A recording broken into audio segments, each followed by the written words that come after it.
Oh, wait, yes.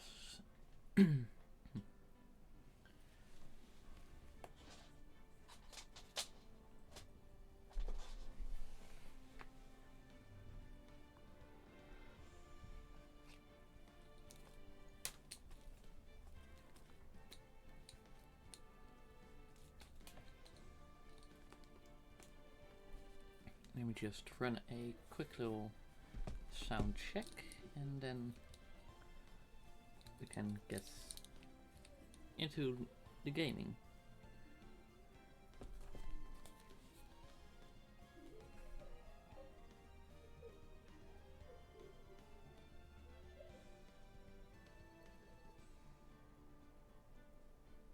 This will take just a minute and then we'll get right into it.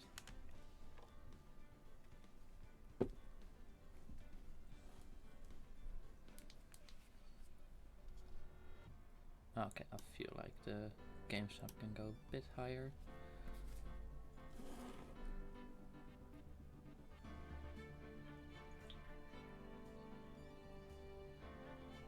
And yeah, that sounds all good to me.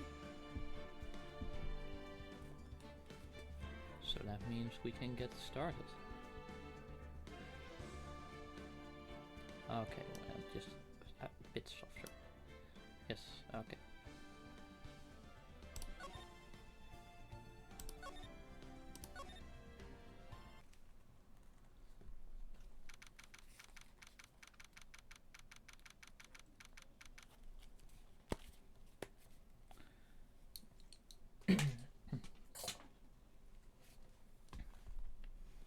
Okay. I haven't yet updated the whiteboard as I said I would do last stream, but I'll do that after the little conversation here.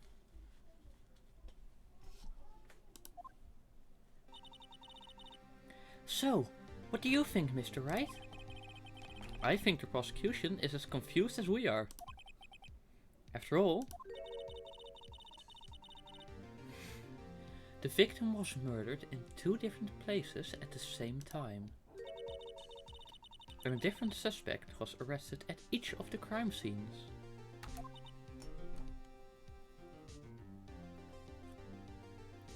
Yeah, in case you didn't know, that's kind of what happened. Very weird. Lana! Good morning, Mr. Wright. I apologize for yesterday. I was indisposed. I hope they didn't hold you too long for questioning. You just finished, actually. I'm used to all-nighters, though. So, how'd it go? It is Mr. Wright suspects. The police are clueless. I figured as much, so I struck a plea bargain. A plea bargain? What do you mean by that? We agreed that if I told him the truth behind this simultaneous murder, they wouldn't seek capital punishment. That's what I mean, Emma. But Lana, don't tell me you... Much to my regret, I'm as much in the dark about this as they are. Miss Sky? We found trace evidence of a certain person in the police department's evidence room. They belonged to Officer Jake Marshall. What kind of trace evidence? Blood-stained fingerprints, to be exact. That's the trump card I have up my sleeve today. You do understand what this means, don't you? In order to defend my sister, you're going to accuse Mr. Marshall? We have to play the cards we're dealt. Isn't that right, Miss Sky? Do what you have to do, Mr. Wright.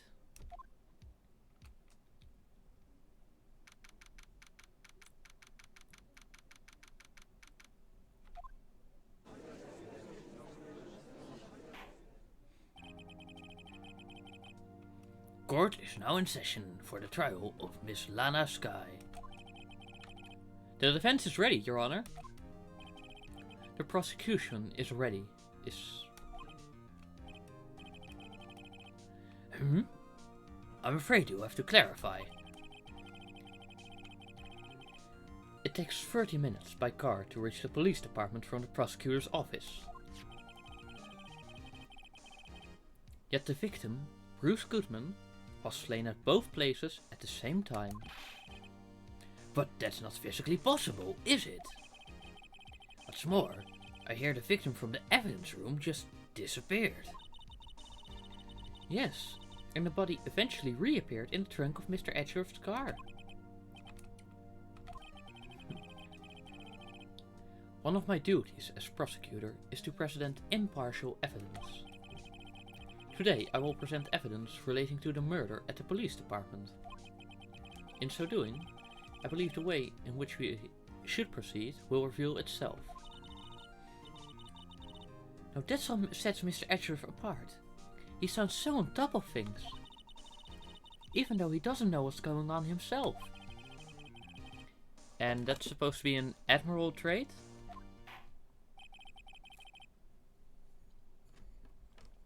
Very well. Let the trial resume. On the day of the crime, what exactly transpired at the police department?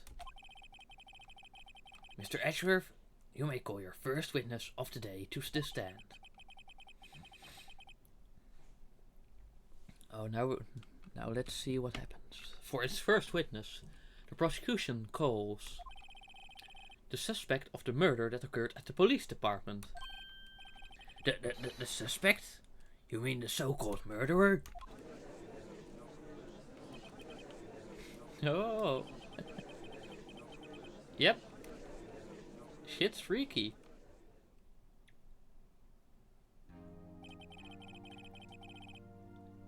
Will the witness please state his name and occupation?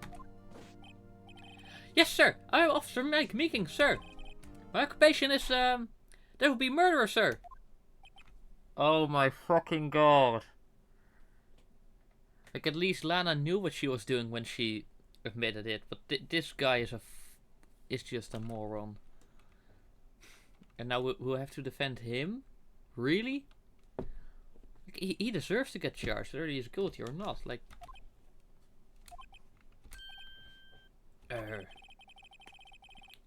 so you're telling us you're a professional killer?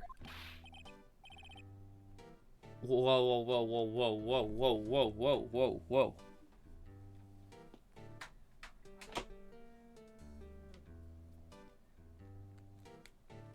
What?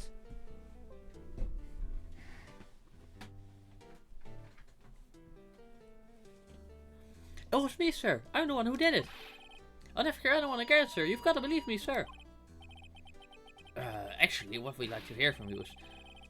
Sir, I'm what you would call part of the younger generation, sir. A person whose actions adults can't possibly comprehend. Please, Mr. Edgeworth, sir, help me, sir.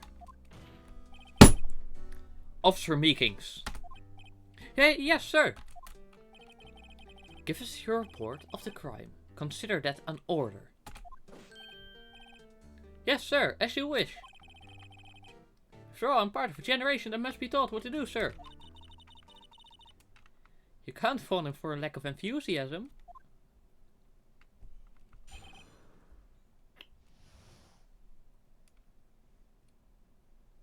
Haha.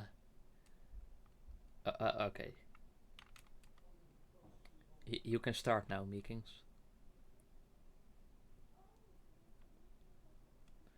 Okay, enough fun. But that was not my normal duty. I was assigned to guard the evidence room that day. I spotted a suspicious man on the security screen and rushed into the room. I was only doing what I was trained to do, sir. I was suddenly attacked. I fought for my life. Then I did it. After that I passed out until another officer smacked me awake.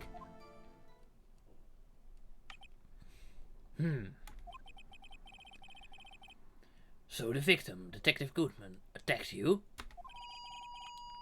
Do unto to others before they undo to well, whatever that is. That's Mickey's family motto, sir.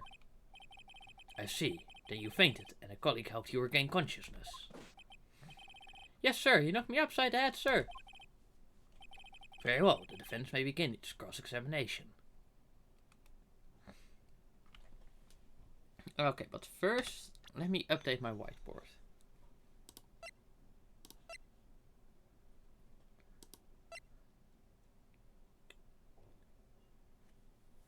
Nah, I think it's good enough in my memory to, like, just ignore it. Just press for more information.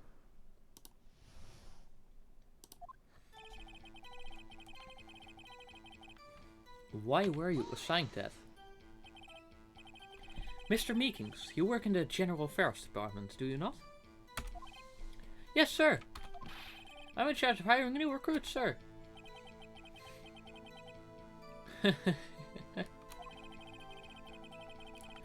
Evidence transfer was taking place on the day of the crime, which meant many officers were given special tasks not ordinarily performed.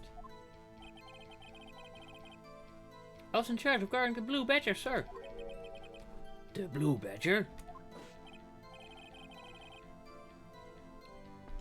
Yes, sir. The lovely police mascot created by Chief of Detectives, sir.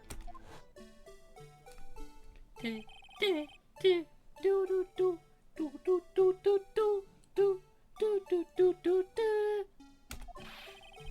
was my sole mission for the day, sir.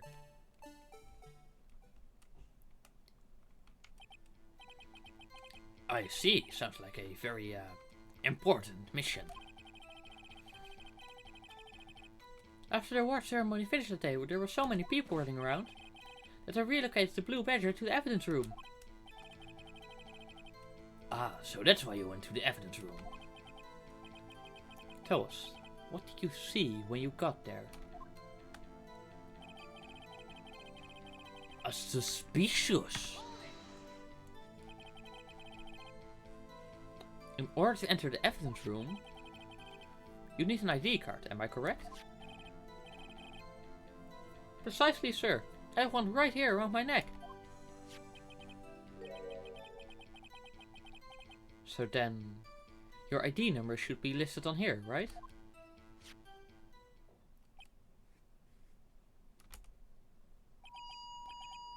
There it is, I found it. This is the one right here. Could you please read us the number? Yes, sir, it's 4989596. That's my number, sir. Wow, he's smart enough to remember his number. It's shown as being used twice. Please explain, witness. It's no real mystery, sir. The first time is when I relocated the Blue Badger to the evidence room. And the second time is when I went to get him after everything settled down. I see. So it was during that second time when... Yes, sir, that's when I spotted the man on the security screen.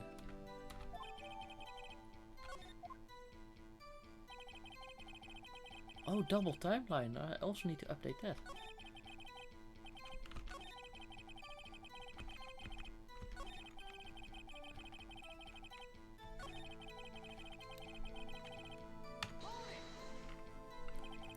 So you were attacked?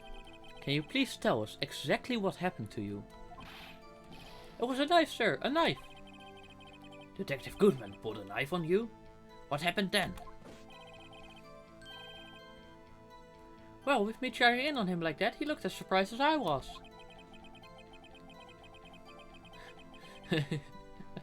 Phoenix, that's rude. I mean, you're right, but rude. That's when I reacted, sir. I swung my arms like an octopus, struggling to detain him. That's how I got this gash on my hand. Maybe if you just kept your cool, your hand wouldn't be... When I saw the blood trickling down my arm, I panicked. I grabbed the man by his collar.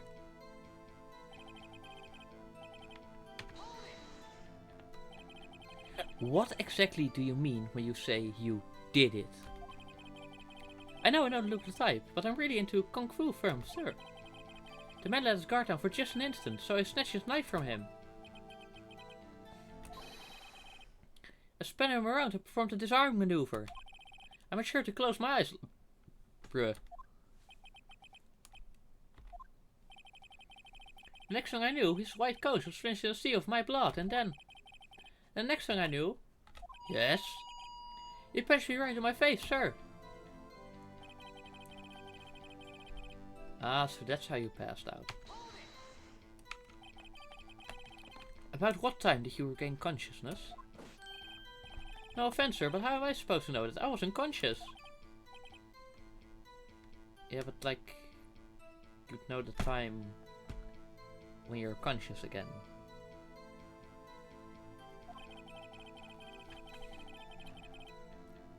About 5:30. Alright, sir, let me just... between 5... yeah.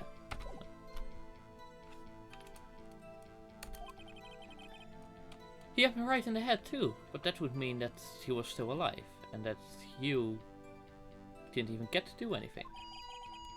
I woke up crying tears of pain. That's nice. I mean, it's nice that you recovered, that is. When I came around though, I made sure to finish my mission, sir. Your mission?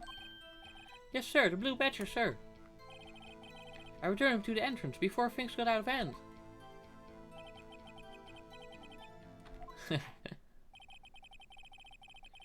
I believe we now have a fairly accurate picture of what happened.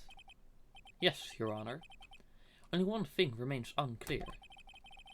Was the man this officer murdered really the victim?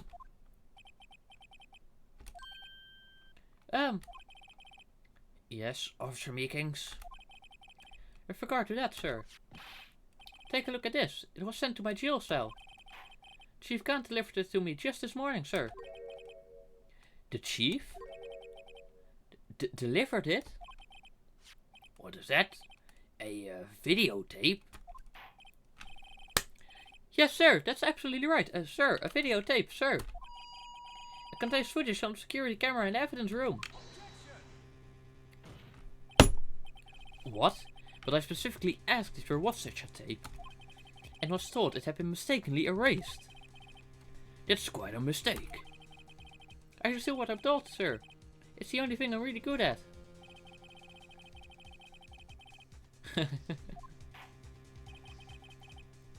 Well then, let's have a look. Show us the video of you murdering the victim. Oh, please stop using the word murder, sir. It scares me.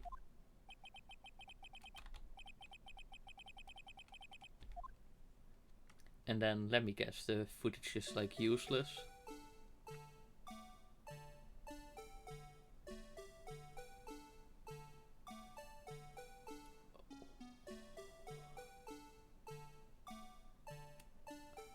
What kind of camera is this?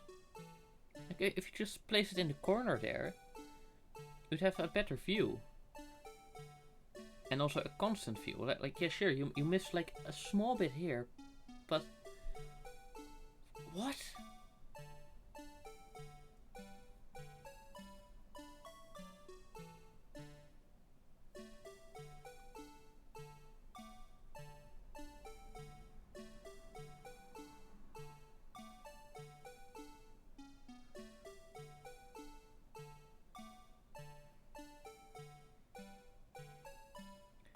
And then this is the end of the stroll. Wait, where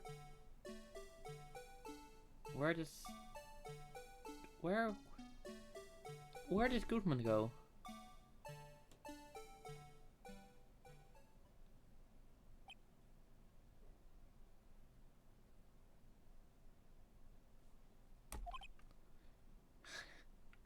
Yep, I agree. Well, I believe we're all thinking the same thing. How can we deal with these unsettling feelings stirred within us? Edgeworth swears! Yay! I did not think I'd see the day. What the hell was that wriggling piece of plywood? Sir, that's the pride and joy of the entire criminal affairs department, sir. It's the Blue Badger, sir.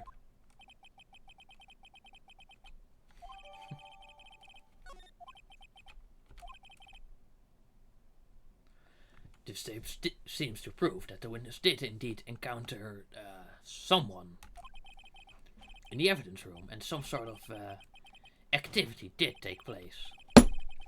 Your Honor, instead of relying on clearly incomplete footage, the witness's testimony will suffice. Yeah, it all matches up with the testimony, so. Is that alright with you, Officer Meekings? Yes, sir, as you wish, sir.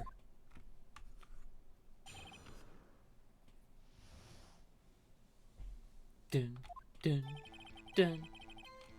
His face can clearly be seen in the video, but there's no question that the other person was Detective Goodman, sir. I mean, he opened a locker, which required Detective Goodman's fingerprint to do. The locker opened is unquestionably Detective Goodman's locker, sir. So it must be him. No one else could have unlocked it.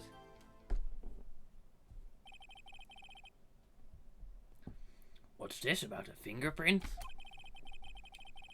Each detective has been given a locker activated with a fingerprint-activated lock. These locks ensure that each locker can only be opened by the detective it belongs to. Intriguing. That would mean the victim at the crime scene would have to have been Detective Goodman. Very well, the defense may begin its cross-examination.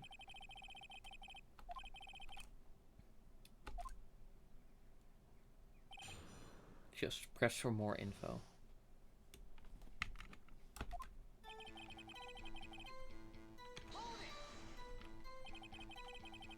Tell me, were you able to get a good look at him? At the face of the man who attacked you with a knife? Sir, if you must label people as having... Okay, so not seen. But if I will be classified as the latter. More to the point, you are the person who fought him, aren't you? Oh yes, sir, but I didn't get a clear look at his face, sir. I'm not the kind of guy who looks directly at people when talking with them, you see?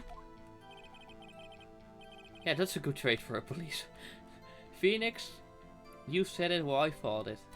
Well, I mean, you thought it as well. It was a mental line. Still, I'm sure it was him. I put my badge on it.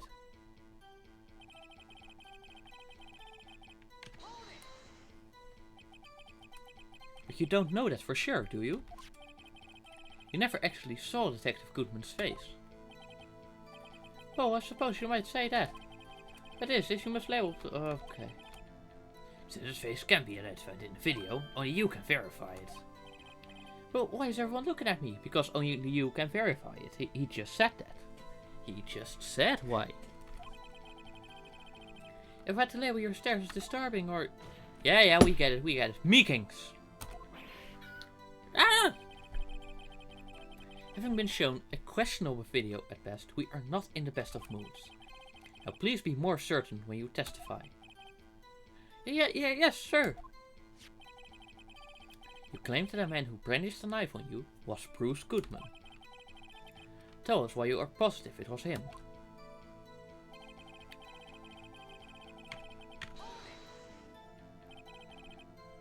About these lockers. Is there no other way to open them? No, sir. I myself tried all kinds of methods in the past. They only respond to registered fingerprints, sir.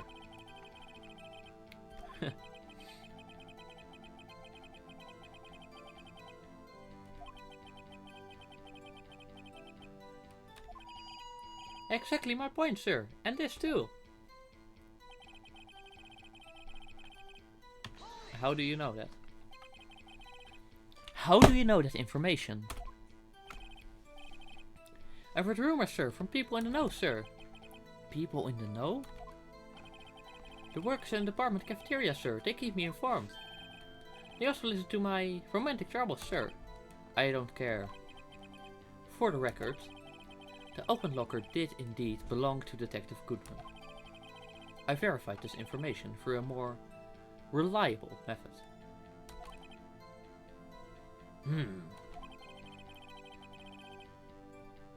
So the victim opened the locker with his own fingerprint. So it must be him. No one else could have unlocked it. This all sounds true enough. But the victim's body was found at the prosecutor's office.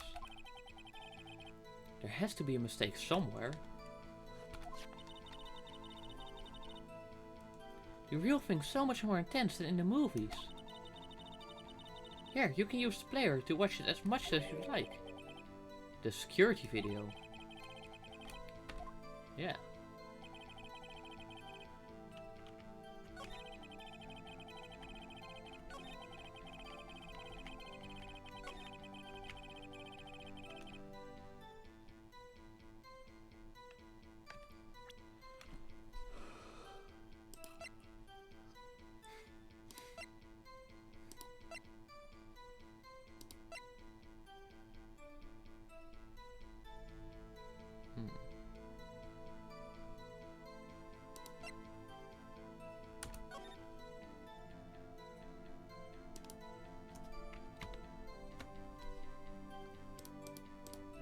Oh, you can't skip through it. Okay, let's check which locker was opened.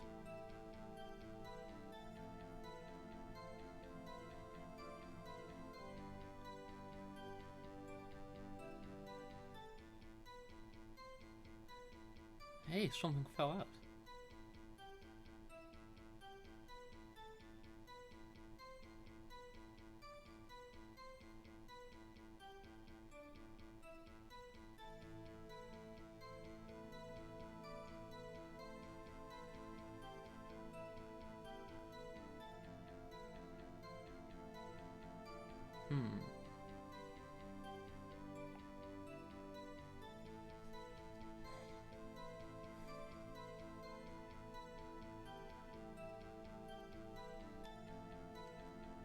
Where is that print?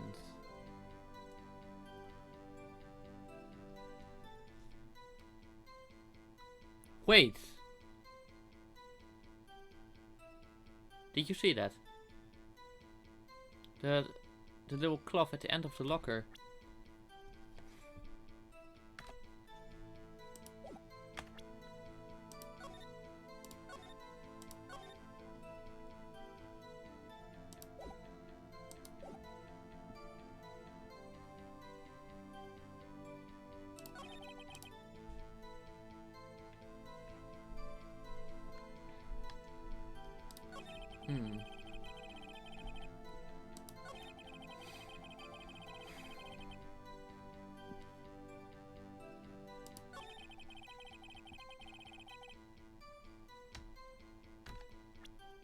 Okay, let's try.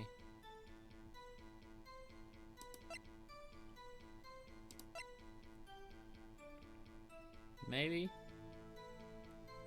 Because the only way you could have put that thing in there is with the other fingerprints.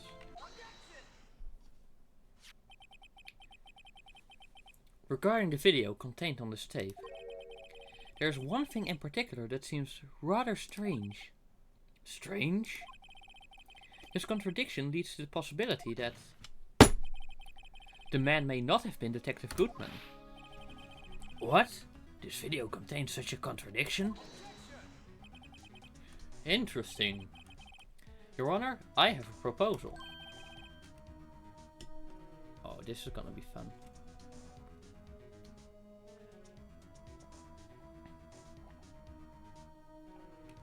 Yes, Mr. Edgeworth? I propose we have the defense point out to us this alleged contradiction in the video.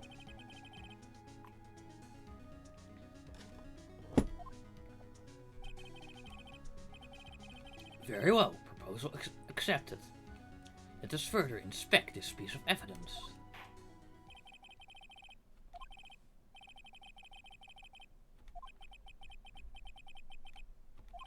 Okay.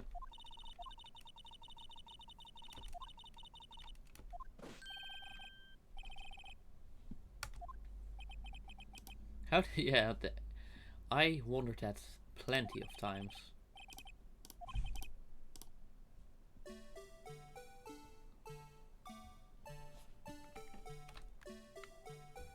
Hoppa, da da da da da da da da da da da.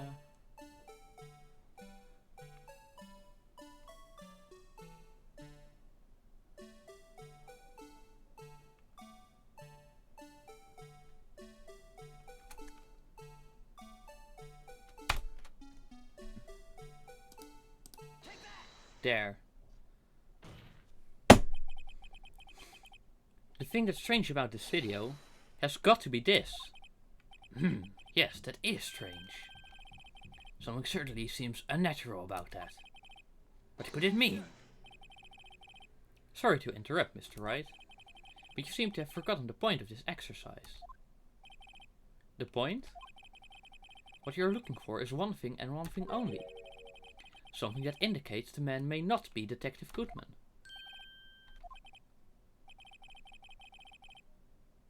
What?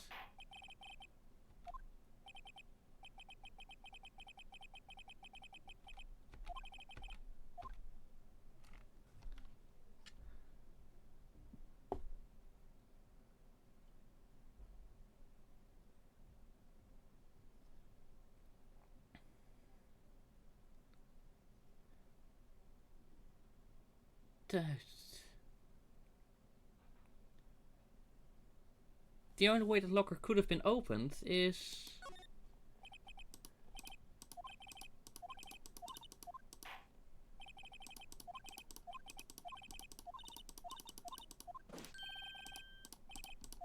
Yeah, shut up.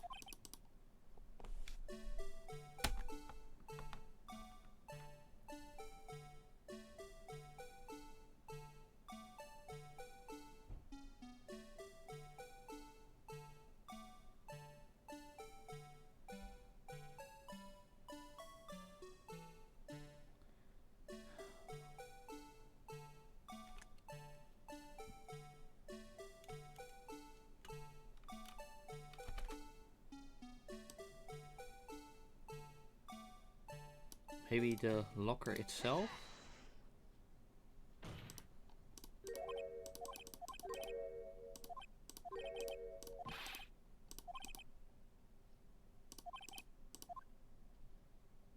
Okay, so there's nothing to with the video.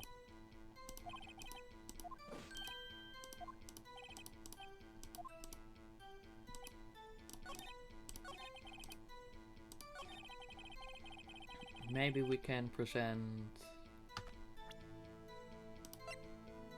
the fingerprints.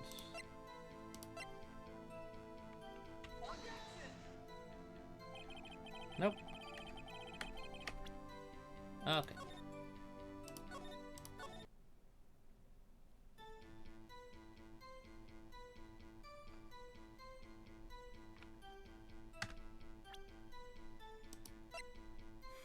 Let's just look at the footage. Look for anything else.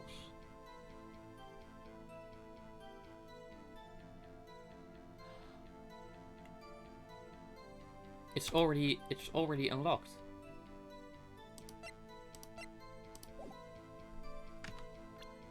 It's already unlocked.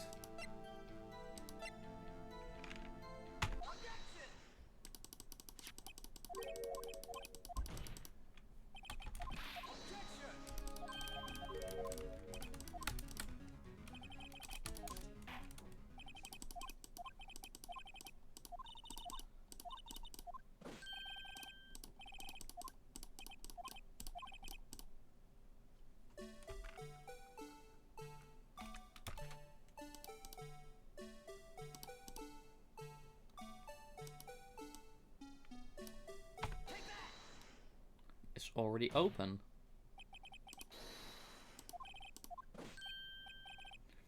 Sir, do you mean me, sir?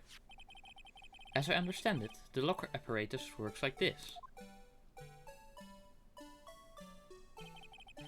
When you grab the handle, a sensor reads your fingerprint. If it's a match, the light turns on and the lock is released. Yeah, according to a very limited experience, that's the way I understand it, sir.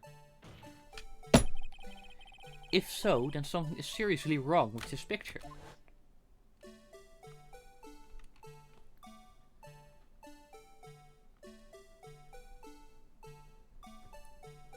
There, it's already open, or at least unlocked.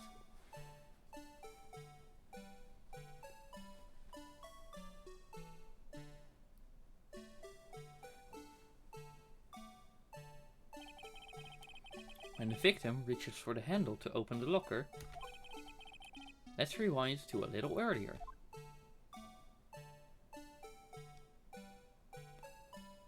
Wow, this is so slow.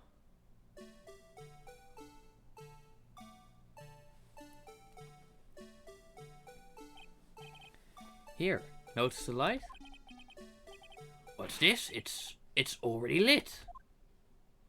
Yeah, shit's lit, fam. Woo! Precisely my point, Your Honor. The locker was already open before the victim grabbed the handle. Ah! How is that Meeking still alive?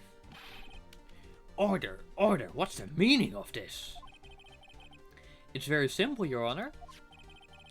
The locker wasn't locked on the day of the crime. But the locker locks are controlled by an electronic system. When the door is shut, a sensor is triggered. And the locker is automatically locked. Oh, I know, it must have broken down. Of course, I'm not an expert in this. That's not likely, Your Honor. The sensor would detect and report any malfunction. Oh well, it just goes to show that officers should keep their mouths shut. So then, Mr. Wright, do you have an explanation? Me, Your Honor? Yes, why wasn't the locker locked?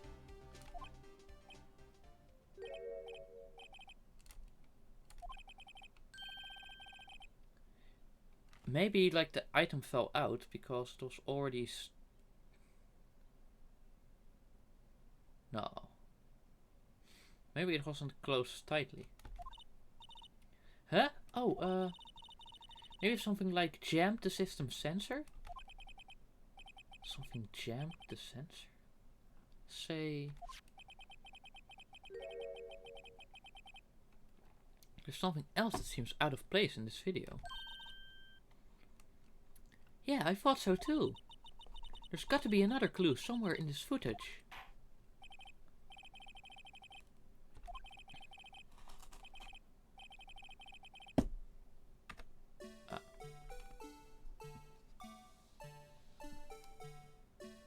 The locker wasn't locked.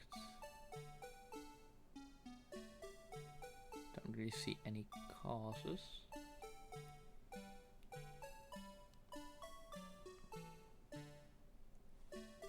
Maybe?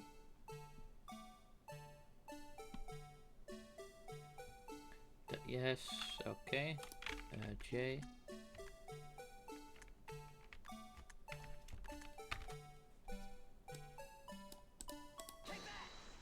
The glove.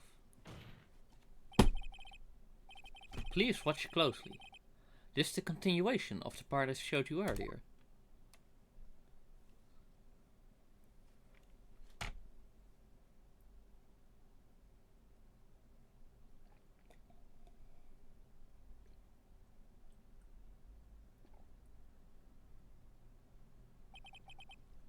What's this?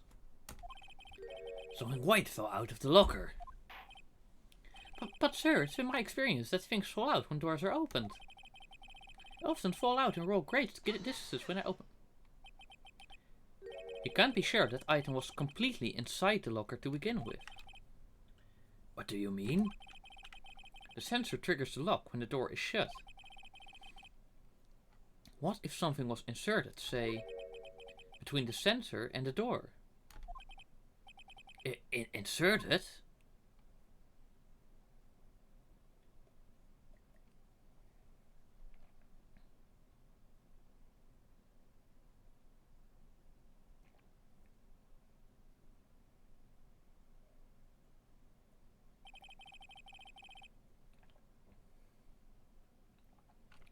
This white thing wasn't inside the locker. It was stuck between the door and the sensor.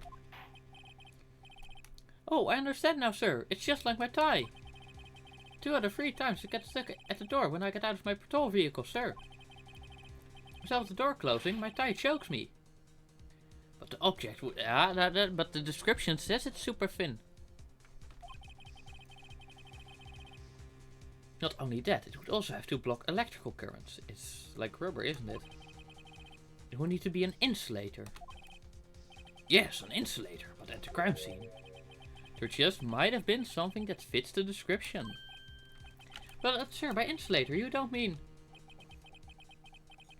I think I finally got this figured out.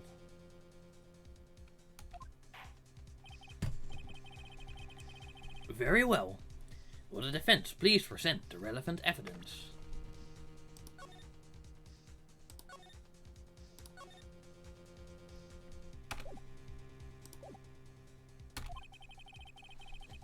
What's this insulator that was stuck in the locker door?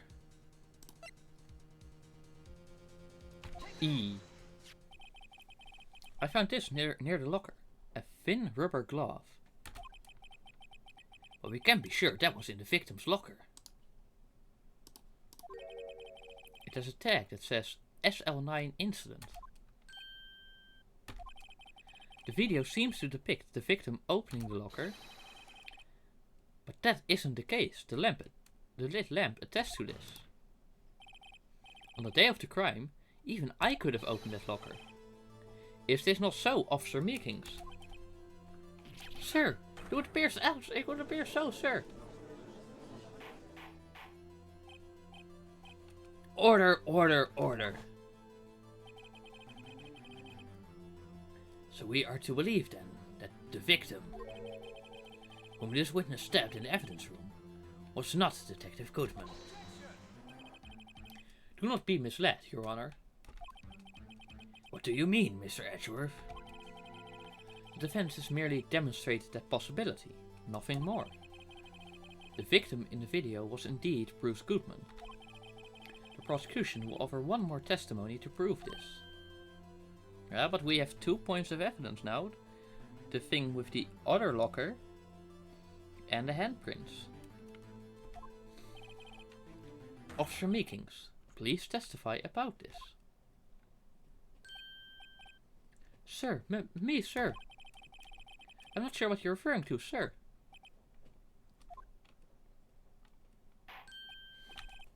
Oh, you mean that, sir? Oh, of course, sir.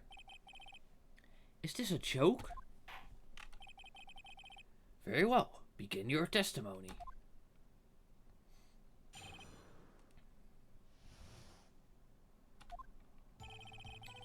There's one other thing that proves that that man was Detective Goodman, sir.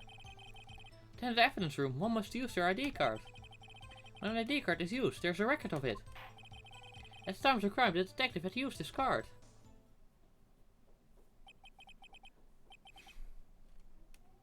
I see. But the card was also found at the crime scene. At the other. Ah.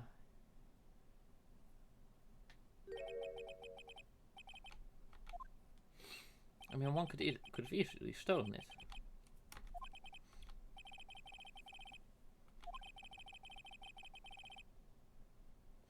Several hundred cases should have been due for transferal. Why were there so few people using this room? This particular evidence room is only used for storing certain special cases. Special cases? Extremely violent cases involving police staff.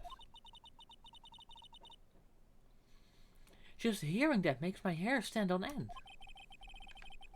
Me too, although it doesn't make much of a difference.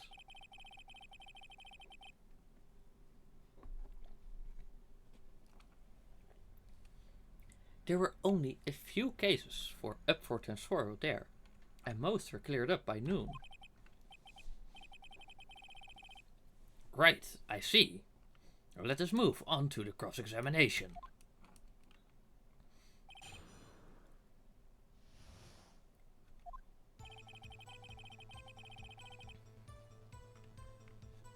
Okay.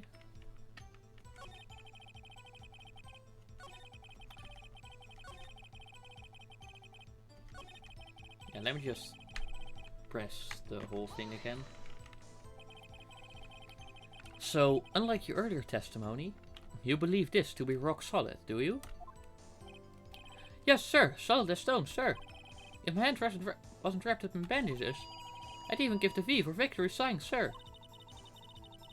Yeah, Emma, Thank you, you finally use your brain cells. Let's hear him out fully. As a scene, one never knows what he might say until the very last second.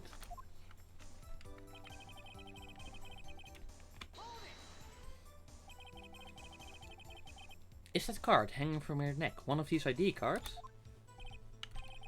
Yes, sir, this card right next to my cuff, sir. I keep it here so I won't ever forget it. Well, what if someone were to steal it from you, keeping it out in the open like that? Maybe I shouldn't wear it around my neck. Remember when I said 2 out of 3 times my tie gets stuck when I get it out of my car? Well, the remaining time, it's my ID card that gets stuck. Instead of the door closing, my ID card chokes me. At any rate, each police officer has only one ID card. Both the police department and the prosecutor's office can attest to this. Please proceed with your testimony.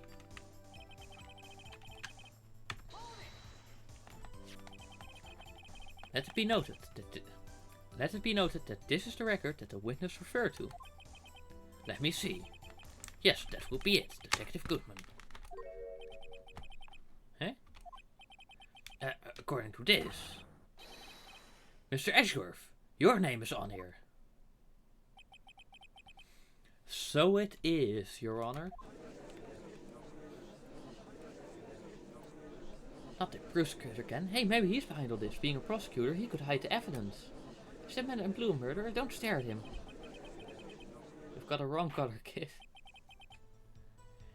It would seem the inquiry committee will want to speak with you again today. I have nothing to be ashamed of regarding my actions or their consequences. For now, let us continue with the cross-examination. Poor Mr. Edgeworth. It must be so difficult for him.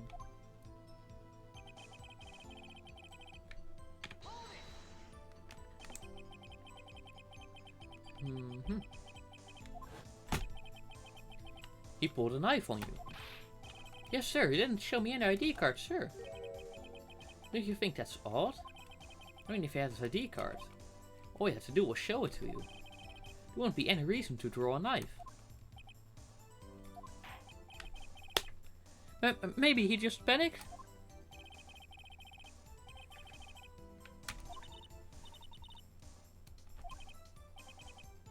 I'm confused, like the ID card. What? Oh, his ID card testimony is far too obvious. It's not like Edgeworth to miss something like this.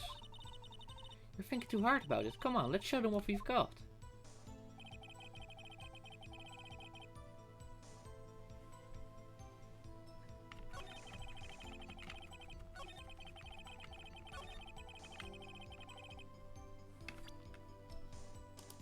That's a save.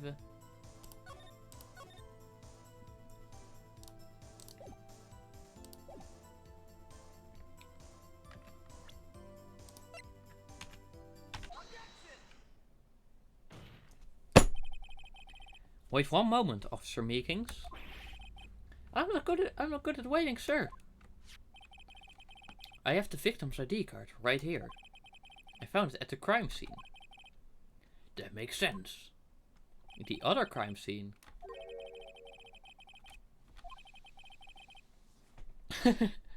Exactly. The underground parking lot at the prosecutor's office.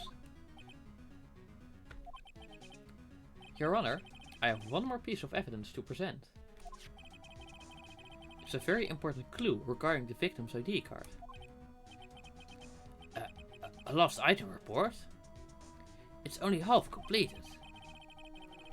But it shows that Detective Goodman had lost something on the day of the crime. Something important enough to fill out this report. Let me guess. You believe this something to be his ID card, right? I can't say for sure, but there is a high probability. On the day of the crime, Detective Goodman was not carrying his card. Order, order! So now, what does this all mean?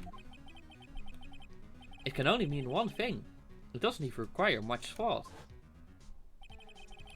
The man Officer Meekings encountered in the evidence room was not Detective Goodman, but rather the man who stole his ID card.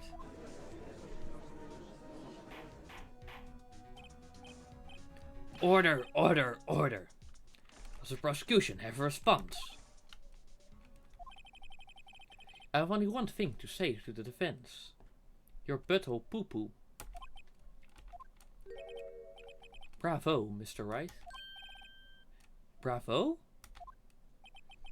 Allow me to summarize the defense's argument. At 5:15 p.m. on the day of the crime, the man in the evidence room Officer Meekins encountered was not Detective Goodman. There are two grounds to support this. First, the locker in the evidence room was already unlocked. Second, the victim lost his ID card. Am I correct so far, Mr. Wright? Yes. What's he up to? This being the case, we must inevitably arrive at a single conclusion. If the victim in this video is a fake, then the murder in the evidence room is also fake. In other words, the security camera does not show the instant of the murder. That is... Well, I guess that's right. Is something wrong, Mr. Wright? Only moments ago you seemed content to be pointing your finger around. Ba ba ba ba.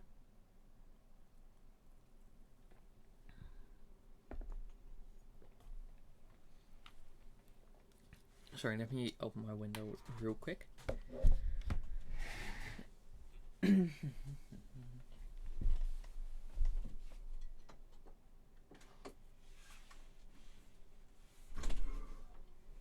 Hallo.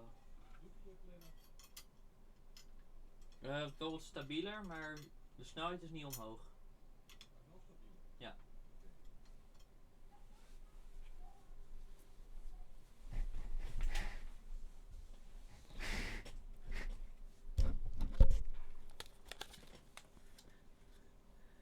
This isn't going to end well. Well, well, it seems you finally realized exactly what you've gone to such lengths to prove.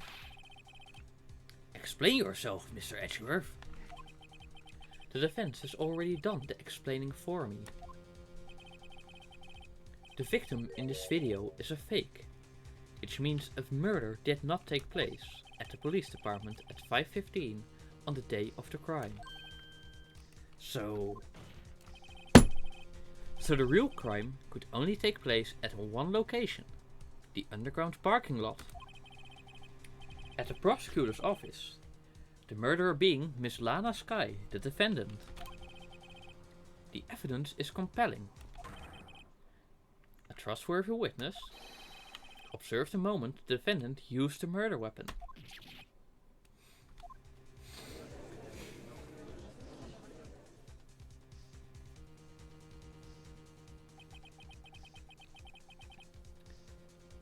I knew that testimony was way too shabby. It was all a trap from the beginning.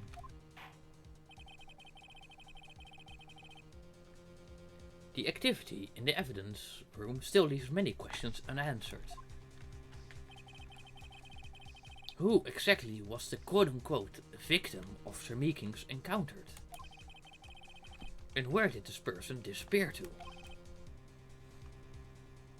However, this trial's purpose is to examine only the murder of Detective Goodman. Just so, Your Honor. Mr. Wright, you have to do something, or else Lana...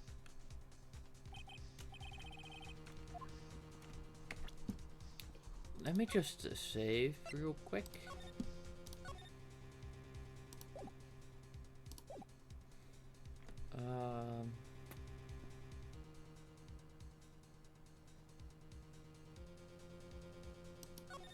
Let's just object.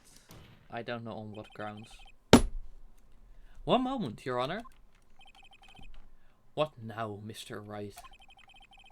Don't tell me you're objecting to what you've just proven. Of course not. But I almost walked right into the prosecution's trap. What are you talking about? This cross-examination has proven one thing and one thing only. The security video did not show the actual murder.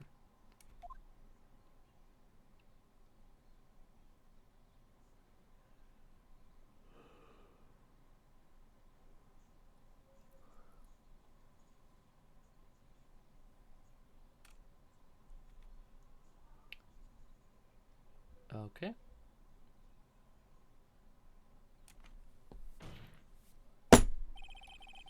However, it cannot be said that it's unrelated to the murder in the parking lot.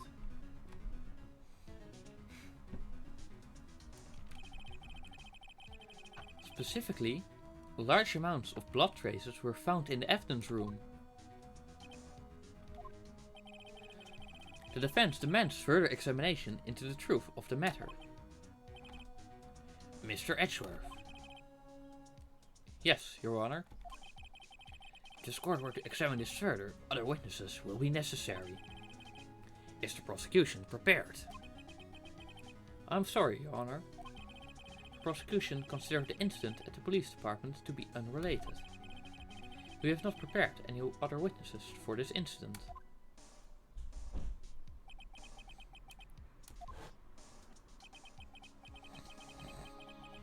Yes.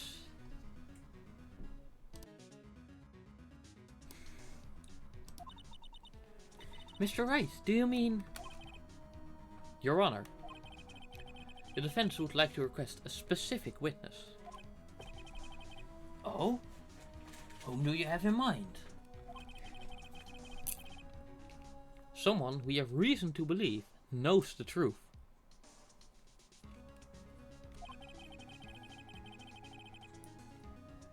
The truth behind the activities that took place in the evidence room.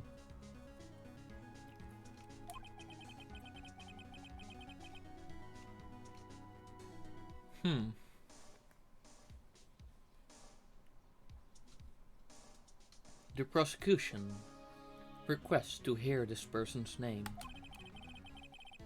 before deciding whether or not to comply. Very well then, Mr. Wright. This person whom you would have to testify.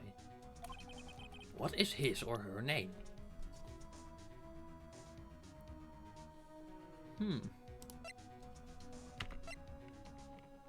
Sorry, I want to see this profile.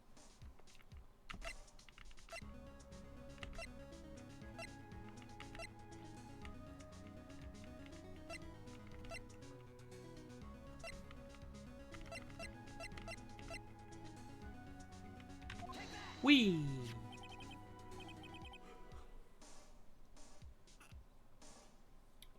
Officer Jake Marshall. Why him?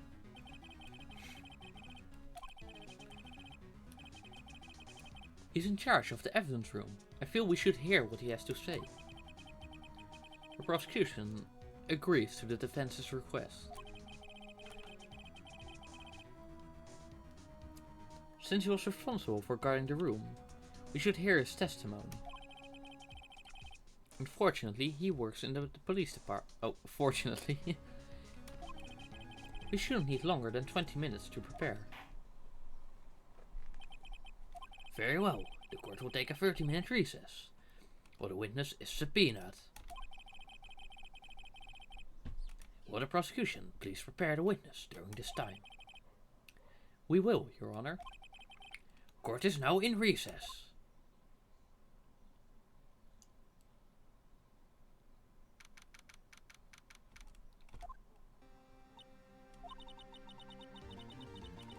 There's no stopping you, is there, Mr. Wright? Huh? What do you mean? You called for Jake Marshall. It seems you figured everything out. I haven't figured anything out. Lana! You're the one who knows everything. Emma. You always know everything. Why don't you just tell us? Mr. Wright is trying his hardest to protect you. I don't recall ever asking for his protection. How can you be so cold? Don't you trust us? Don't you trust me? Oh. Oh, that's a deep one. I hope I'm not interrupting anything, pals. Oh, guess I am. I'll come back later. Wait, Detective Gumshoe, what is it? You've got a lot of nerve, pal. Making a detective run all around while on duty. And to top it off, you call me here. I've seen happier people at funerals. Sorry, detective. You better be, pal. Hey, hey, hey, hey, hey! I didn't see you there, Chief Prosecutor Sky. That's okay. So, have you brought what I asked? Oh, you mean this, right? My apologies, detective. Due to my present circumstances, I was forced to use Mr. Wright's name when making my request. My name? Never in a million years would I have thought it was you who asked me. Could I bother you to bring me the SL9 incident files? I'll need them by noon. Talk about crazy. The SL9 incident? But Lana, that's... I thought Mr. Wright might need them, so I had them brought here. Here, you might do well to read them. I can't believe you, the chief prosecutor, were a witness in this case. Miss Sky was a witness? Take it from me, you don't want anything to do with serial murders. Oh, what? Now that I've brought you your stuff, you're just gonna ignore me? Emma? But why? Why is your name in here? What? My name's in there? I don't know, unless... No, it couldn't be. Lana, this SL9 incident, is that... That's the classification the police... That's the classification number the police filed it under. 2 years ago, the rest of the world knew it as the Joe Dark killings. The Joe Dark... No. No, Lana. It's over with. No. Emma, wait. You know what? I just remembered. I gotta be somewhere. Sorry, pal, but I'm out of here. Jake Marshall, Angel Star, Damon Gaunt, Miles Edgeworth. Not to mention Lana and Emma. Everyone involved in this case is connected to those killings 2 years ago. This can't be just a coincidence. Knowing you just might be able to figure it out. Time to get back to the trial, Mr. Wright. Best of luck. I'd better take a good look at this case file. So now trial letter.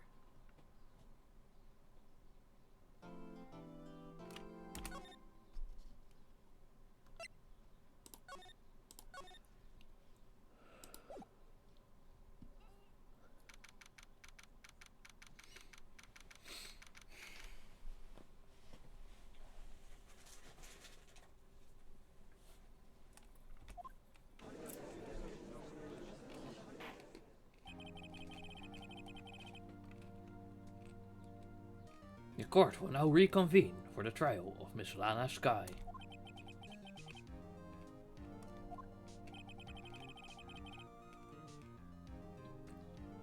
Allow me to call the next witness to the stand. The officer in charge of guarding the evidence room on the day of the crime.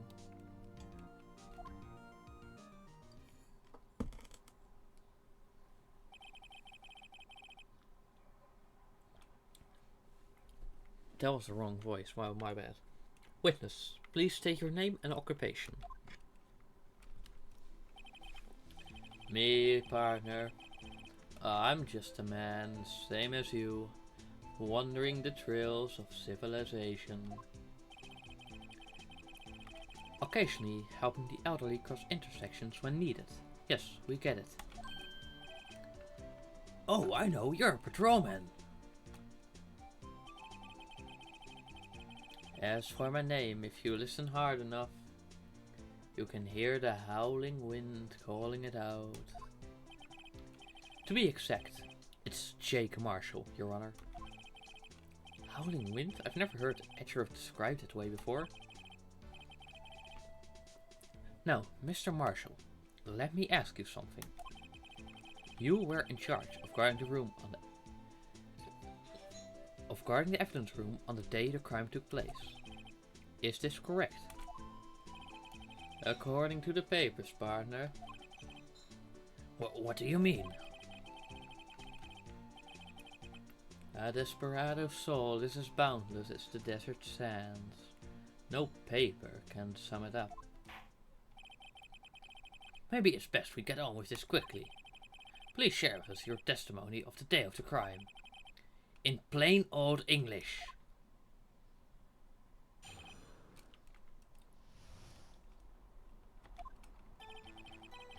My job was to keep a wary eye on that bone orchard. They said I was supposed to make rounds 3 times a day, but that ain't my style. Besides, the room's protected by 2 security systems anyway. If I remember right, I was at the street side saloon at the time it went down. I'm just an innocent traveling man, so if you're out of ammo, it's time I hit the trail.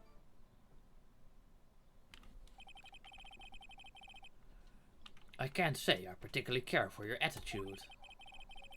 I can't say I care for your beard, but you don't see me complaining. Wait a minute. What do you mean by 2 security systems? I mean the security cameras and the ID card reader. I reckon even a cowboy like you knows about those. Yes, well, what about the fingerprint activated locks on the evidence lockers? Fingerprint activated locks? What kind of newfangled Dewey keys are those? He's not as good with machines, or with following orders. Everyone's got their weaknesses, now don't they, Mr. Prosecutor? This one seems like trouble. Okay, Mr. Wright, he's all yours.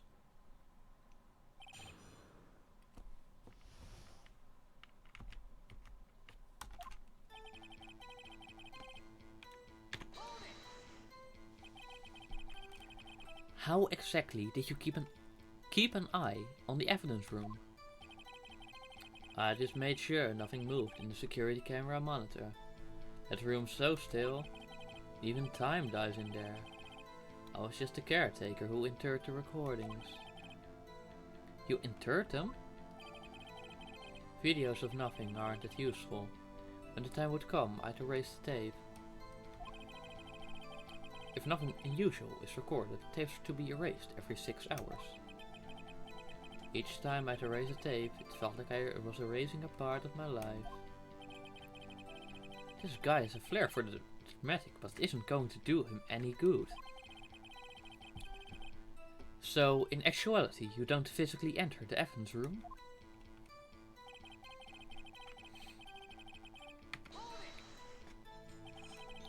But you made your rounds on the day of the crime, right? Ain't you heard a word I've said, partner? I told you that ain't my style. I'm afraid I don't understand. No desperado I know lets rules gets in his way. No desperados I know join the police force. So, Officer Marshall, on the day of the crime. Just between you and me, I didn't set foot in the evidence room that day.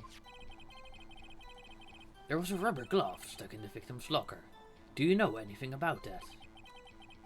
Sorry, partner. Can't say I do. I haven't been in that crypt in weeks. How does this guy avoid being fired? I mean, like, they even have meetings. Like, at least this one has some degree of competence.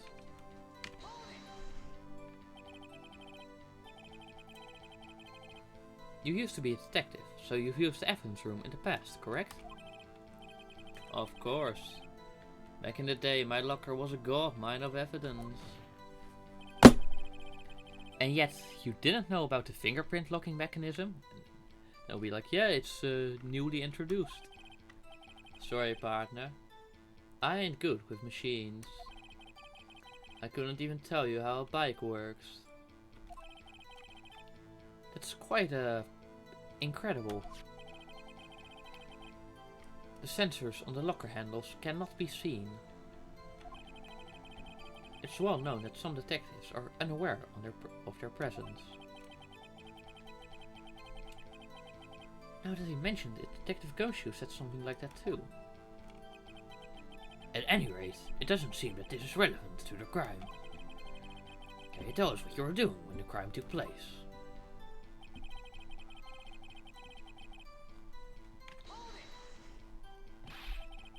What were you doing in a place like that? I was eating spaghetti. Not even angel steak lunches can beat that parlor's Vongoli sepia pasta. Do you mean to tell us you abandoned your police duties to eat some noodles? Not all desperados eat tacos, partner. That's not what I meant. I hope this has at least taught you a lesson.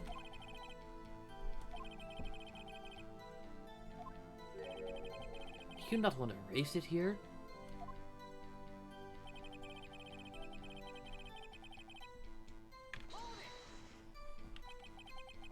Out of ammo, Officer Marshall. That's right, partner. Or as you'd call it, evidence. If you plan to pin me to this crime, then you better draw. Otherwise, you're just wasting my time. My steel horse is waiting to carry me back west into the sunset. One thing seems clear. Despite being responsible for guarding the evidence room, the witness doesn't appear to have seen anything. Texans don't take orders from anyone. Everyone knows that. Apparently your superiors don't.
Sorry, let me just read these files.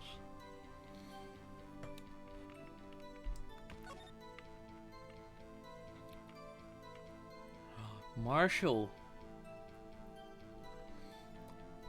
So a family member of him was involved.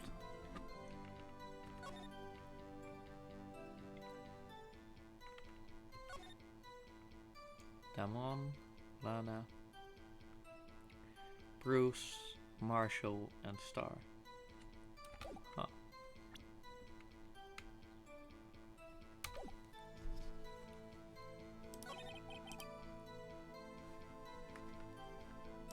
Okay, let's see.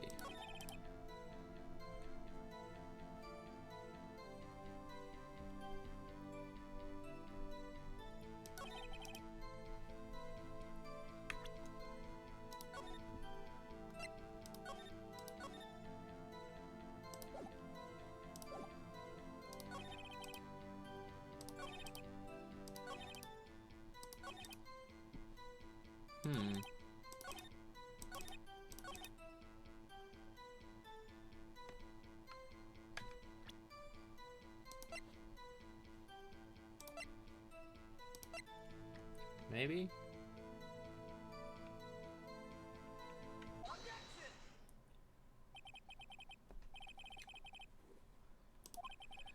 That is, you being called in to testify like this? After all, you weren't in the security room at the time of the crime. And yet you dragged me down here. Explain yourself, partner. It's quite simple. You left a very large trail behind at the scene. Or to be exact, a handprint. Listen real good, partner. Like I said, I'm the caretaker of that crypt. I pay my respects, that is, make my rounds. About once a month. It's only natural my fingerprints would be in there. Not bloody fingerprints. I only wish it were, officer. But you see, your fingerprints were covered in blood.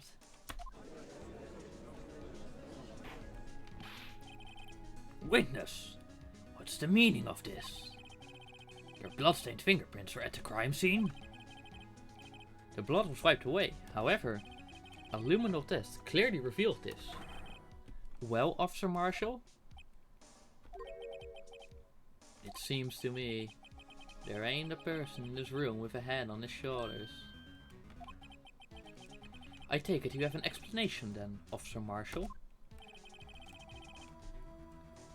About the blood-stained fingerprints? Very well, you may begin your testimony about your fingerprints. Found at the scene of the crime.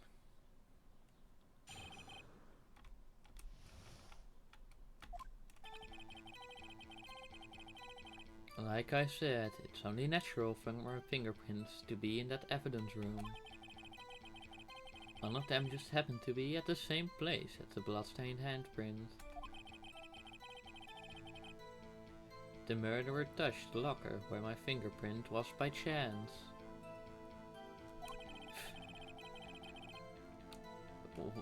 No?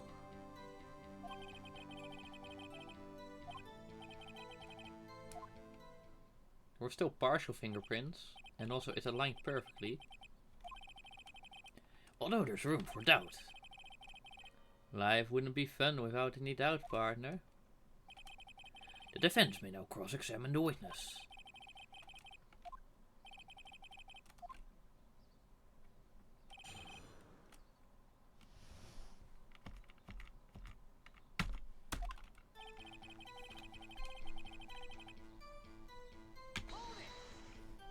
Just like whatever. That and one more thing. That locker happens to be mine. Oh, buddy, that is also the locker that was accessed at the time of the murder. It's how the shirt got stuffed there. What? What do you mean? I mean what I said. That's the locker I used when I was a detective. The locker I still use. All that's in there now, though, is a heap of broken dreams. I see. It'd be strange if my prints weren't all over that locker.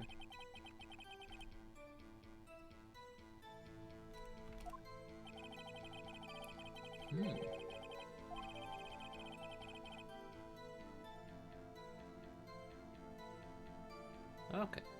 Found on a bloody handprint.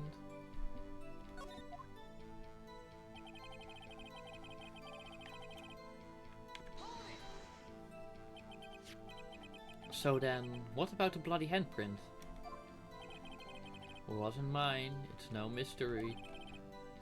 Please explain. My locker is covered with my fingerprints. It just so happened.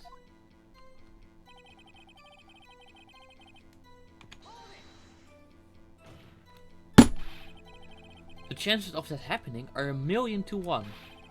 On the contrary, one could argue just the opposite. The chances of that not happening are 1,000,000 to 1. Get one thing straight, partner. You ain't gonna get no reward for me with a mere fingerprint. You wanna know why?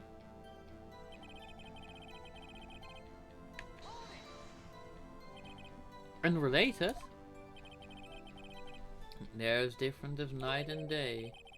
Kinda like cereal and cereal. One's got to do with breakfast, while the other's a type of murder. He's right, although seemingly alike, they're totally different. Yeah, I don't really get the homonyms either, but... How do you know that? I may be a loner, but I still do my job. I keep up on the reports. There was a bloodstain at the scene, thought to be left by the murderer. That's right, it was found in Detective Gumshoe's locker. However, no fingerprints were detected on that handprint. So that would mean the murderer wearing gloves happened to place her hand on top of Officer Marshall's fingerprint. That's the only logical conclusion. Are you starting to get the picture, partner? Picture? This seal of blood in the desert is just food for the buzzards.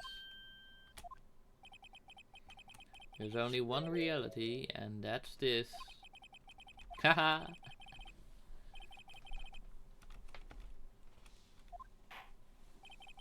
This isn't getting us anywhere, Mr. Wright. Please consider carefully where you're going with this cross-examination. Yes, Your Honor. Now then, continue your testimony, Officer Marshall.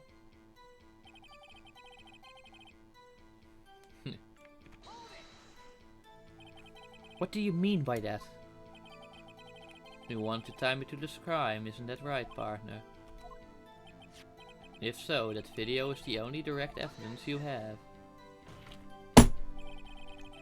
But that video is next to useless. It's full of blind spots. Blind spots? Places you can't see.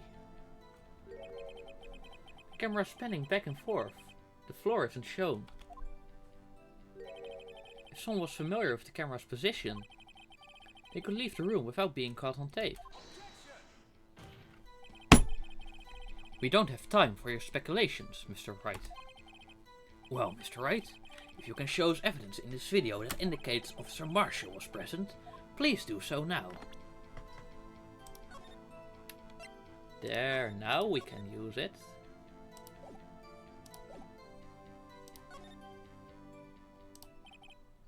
Very well. Allow me to point out your mistake, Officer Marshall.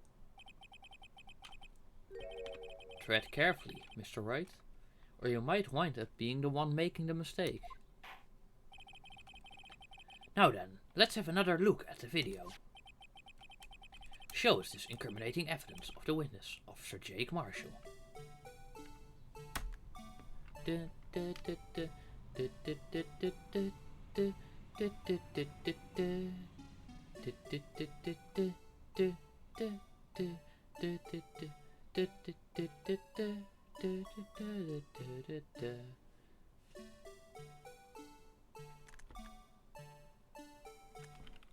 And gotcha.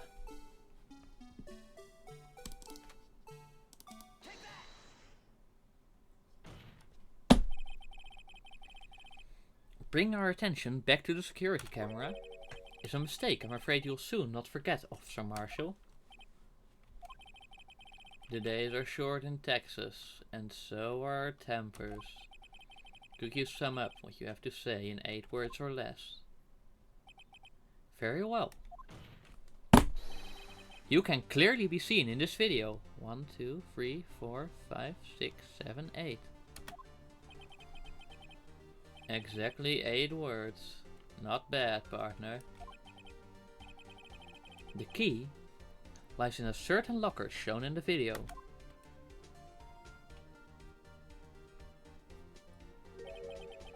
Good that everyone is so messy. That locker with the right glove sticking out. That was the witnesses, I believe. Now then, let's rewind the video a bit.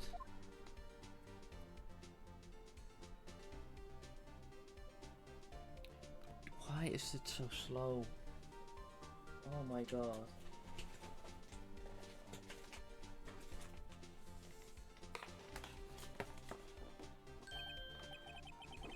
Oh, the white cloth. It's gone.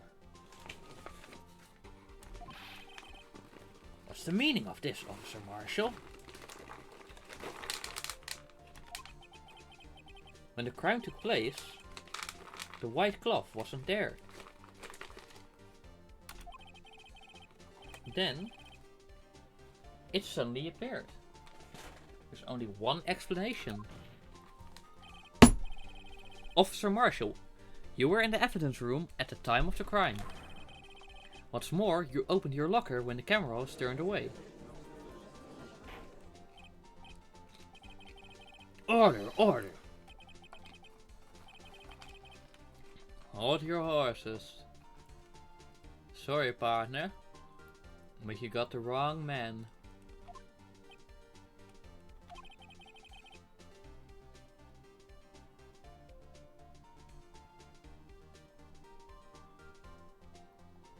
So what if my locker was open?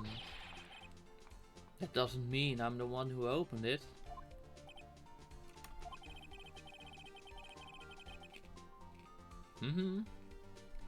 Their fingerprints specific.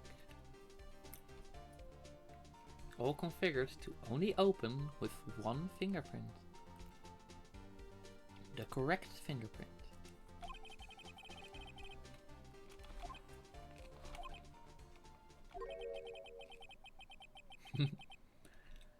Why is everyone staring at me like I'm a wanted man?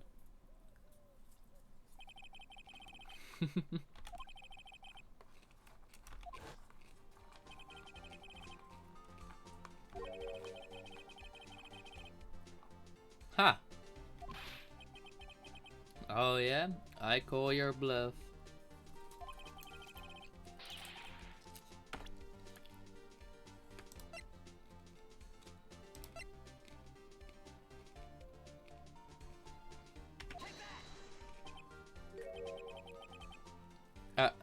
A fingerprint sensor?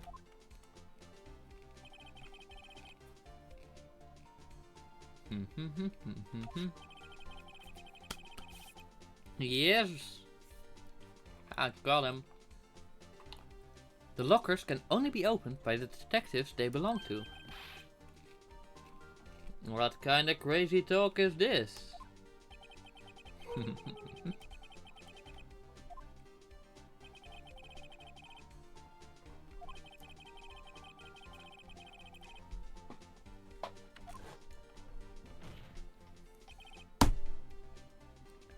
So, Sheriff, what do you have to say?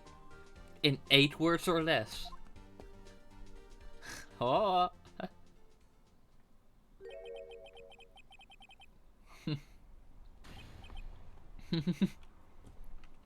No. Order, order, order. Witness, explain yourself. If this is a joke, it's the worst I've ever heard. Well, why are you so stressed then, I assure you, this is no joke, Officer Marshall. Now then, please tell us, what were you doing in the evidence room at the time of the crime? Ole! And please answer the question. What is he now, a bullfighter? That's alright, Officer Marshall. I believe we can figure the rest out from here. We can? Have a look at these floor plans. There is no place for someone to hide in the evidence room. Yet Officer Meekings didn't see Officer Marshall.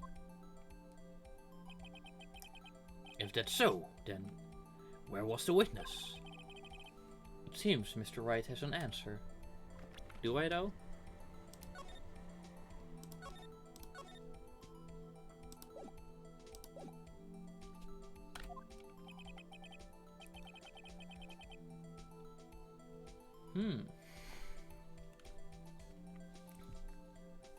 That's right, the only possible conclusion. Well then, let's hear it.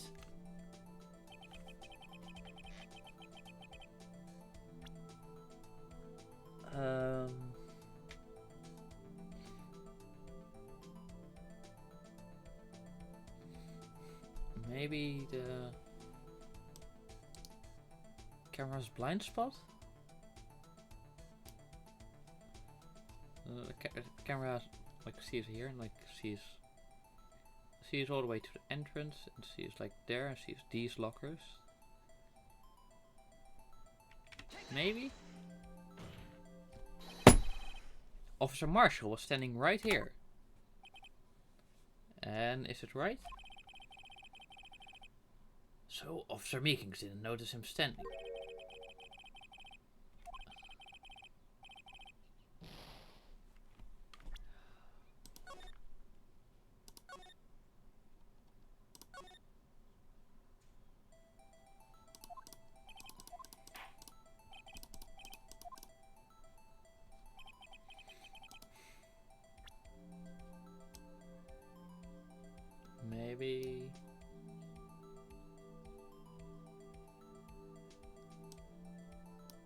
Maybe here?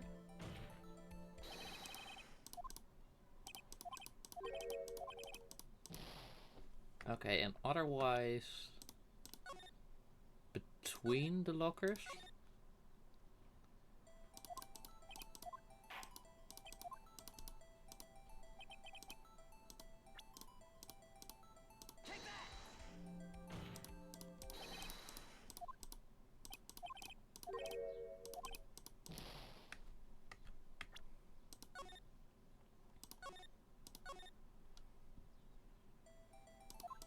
Or no, like right behind the door.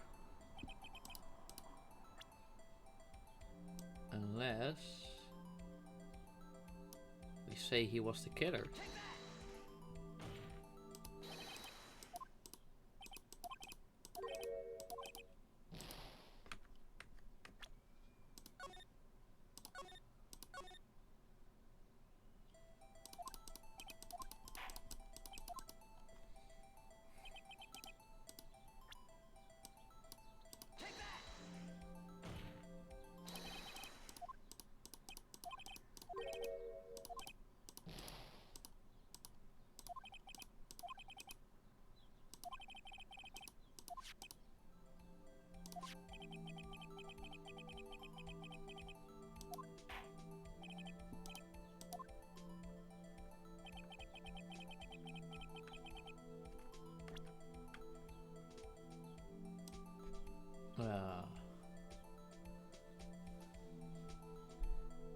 Maybe behind the lockers, all the way here.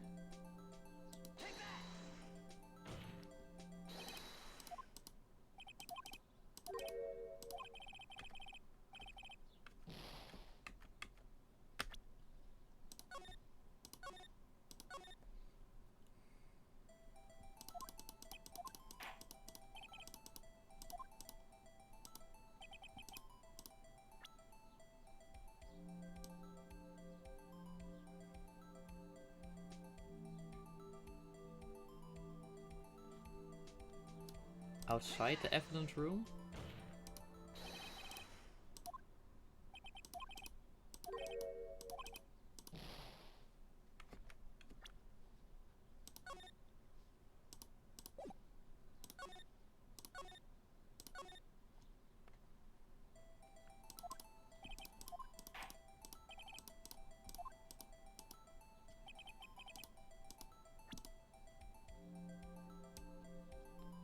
Maybe he was the victim? Nope.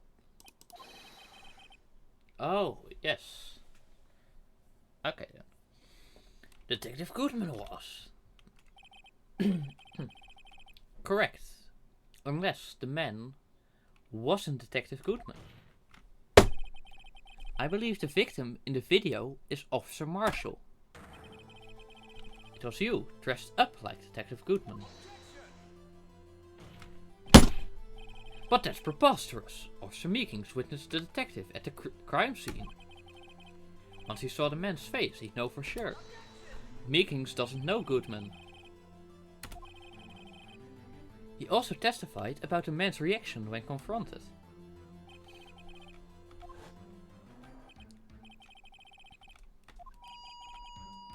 Damn. Something about this officer's story puzzled me. If the man had had his ID card, why didn't he just show it? Yes, he would have needed it to enter the evidence room, so he must have been carrying it. The answer is simple. He couldn't show it. As you can see, Detective Goodman's picture is on his ID card. Oh, I get it. If he showed that, his cover would have been blown.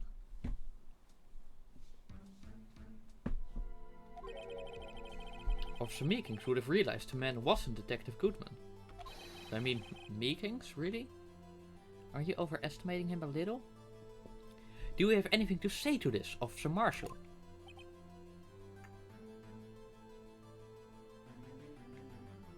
Haha.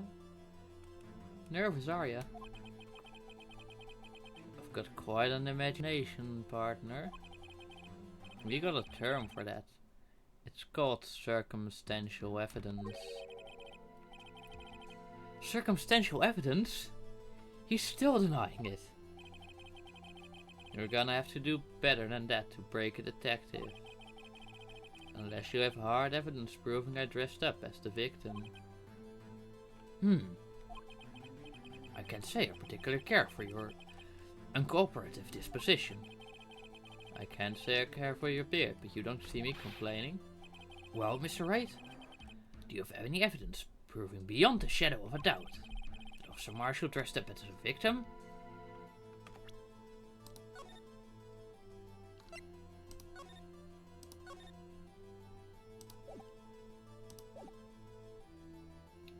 Let's see.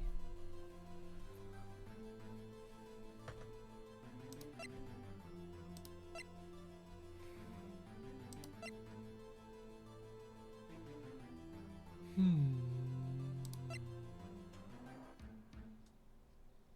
mean, that would be a bit odd since that's the other one.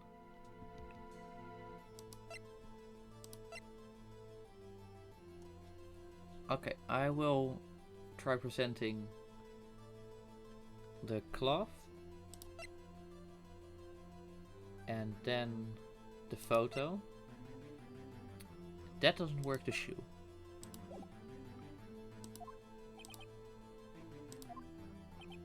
I can see the fear in your eyes, partner.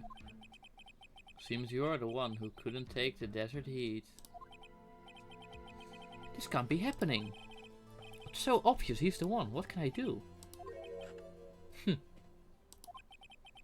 It looks like your lack of experience has finally been exposed. I'll pass on to you what someone told me when I was just starting out. When you run into a wall with no place to go, return to the basics. The basics?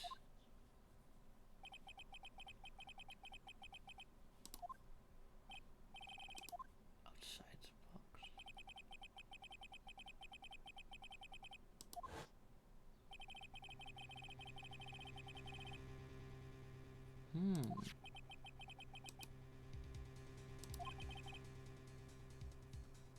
What do you mean?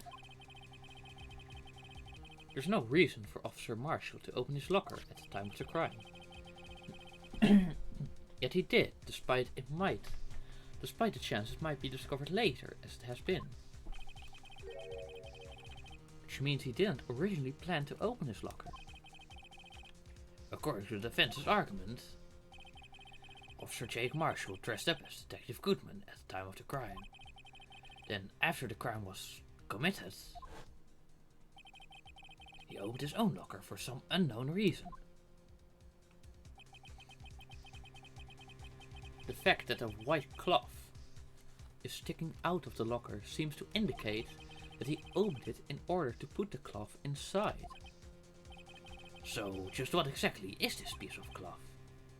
Perhaps Perhaps the video is the key to all our own unanswered questions.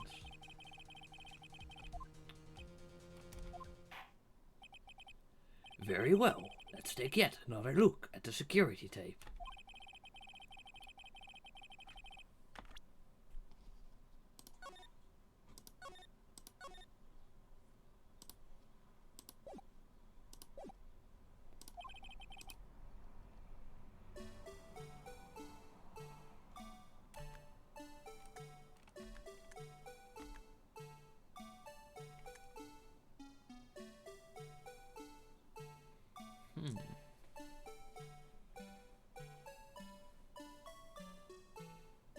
Oh, of course, Meekings.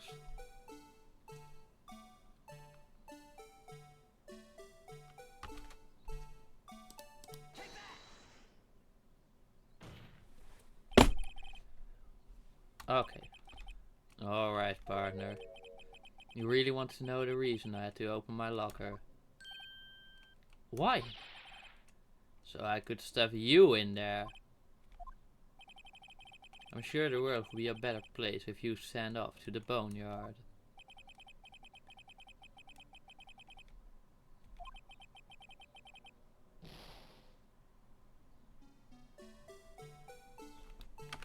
Okay, so it's not Meekings.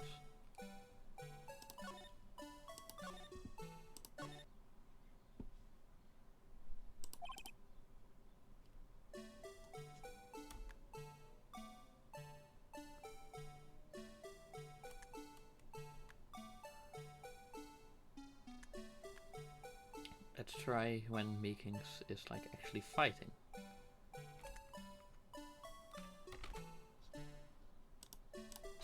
Maybe that works?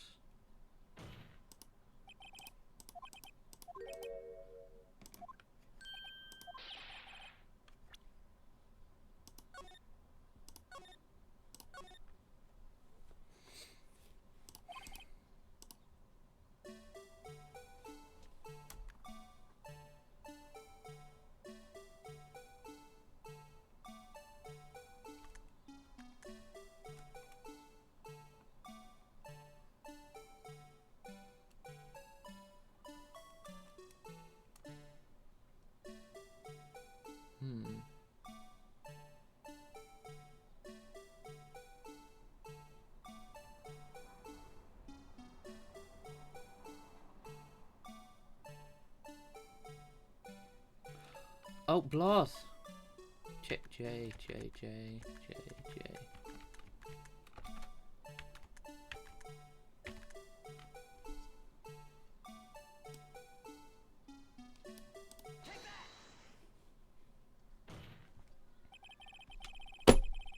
For some reason, you disguised yourself as Detective Goodman and entered the evidence room, though I don't know to what end. Yet. However, something unexpected happened. Officer Meekings barged in on you. When asked to show your ID card, you pulled a knife on him. However, Officer Meekings panicked, and the white coat you were wearing was splattered with blood. A bloody white coat. You couldn't just walk out like that, so you hid the coat in your locker. Not bad, partner.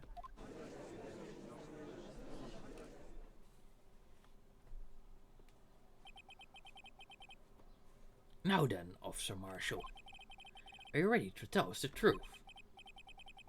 Looks like I underestimated you all. I hope you're happy now, Mr. Edgeworth. 2 years ago.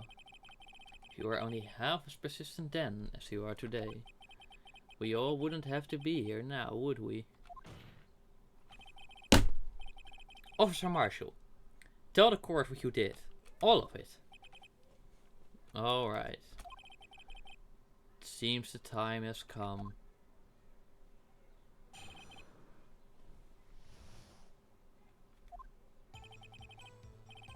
I had to do it that day. I couldn't just stand by and let it die.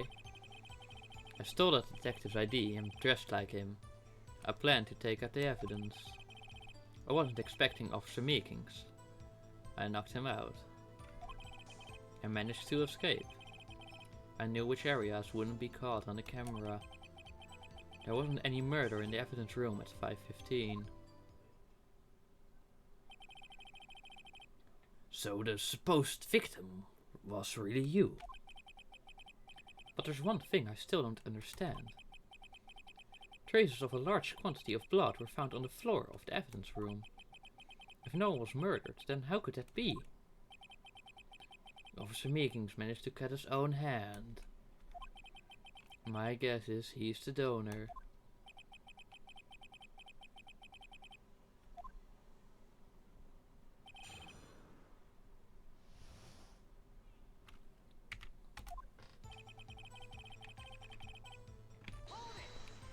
He means SL9.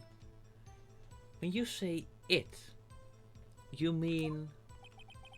Do you even have to ask, partner? The SL9 incident. 2 years have passed since that case was closed. It was going to completely end with the transferal that day. Not if I have anything to do with it. That incident's not over. But what did you hope to accomplish by sneaking into the evidence room? When a case is closed, only that case's lead detective can look through the evidence. I wanted to have a look at it myself one more time, no matter what the cost. I don't care what anyone says, partner. That case is mine.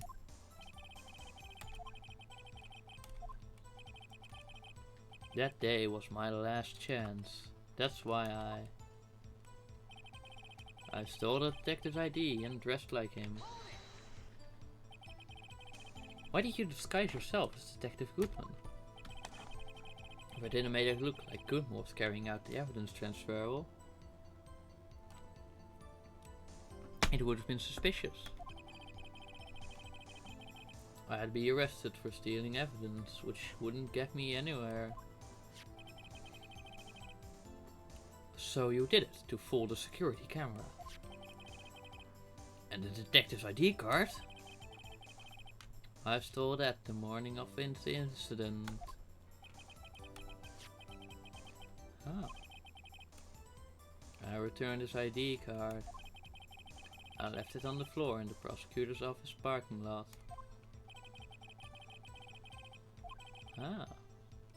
So essentially, you managed to succeed despite your lack of foresight.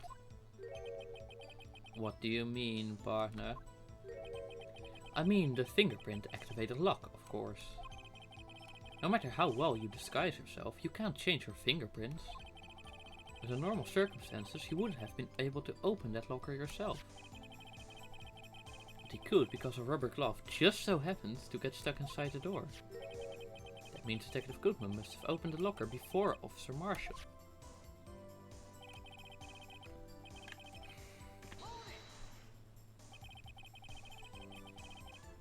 You pulled a knife on Officer Meekings and tried to drive him off?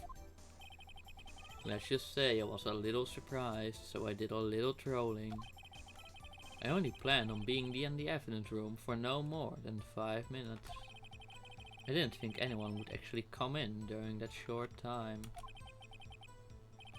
Officer Meekings certainly is a 1 in a million type of person. Staying a detective for an intruder and demanding to be shown his ID. I'll have to think a little more about his race this year.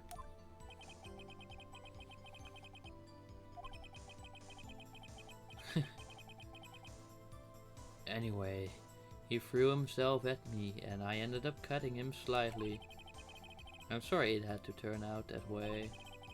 With me knocking him out and everything. By the way, what happened to your knife? Oh, you mean this one? So you knocked Officer Meekings out then?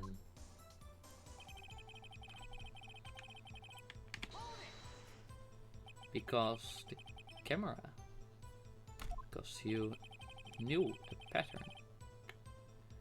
Those who go into the desert unprepared don't live long, partner. I didn't think it would make a difference though. The security tape is erased every 6 hours. If all had gone as planned, no footage would have been left. However, you blooded your coat in your struggle with Officer Meekins. If someone was in the security room when I came out, the jig would have been up. I opened my locker and stashed it in there. What was Officer Meekins doing during that time? Being unconscious? What else? He was sleeping like a baby. So what you're saying is, on that day...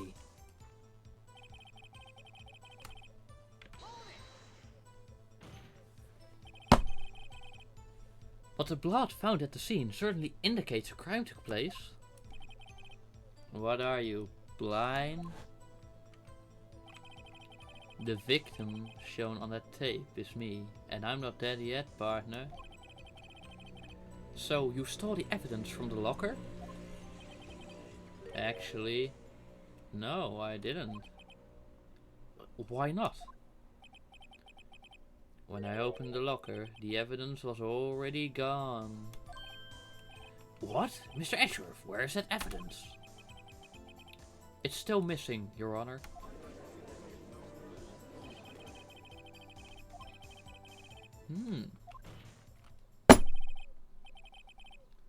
Officer Marshall, may I ask you one thing? Fire away, partner. It's a free country. Just remember, I'm also free to decide whether or not to answer. Why did you do this? Stealing a detective's ID? Injuring a police officer? This is no small offense. Moreover, you're an officer yourself. It will have serious consequences. It can't just be forgiven with a simple cut in salary.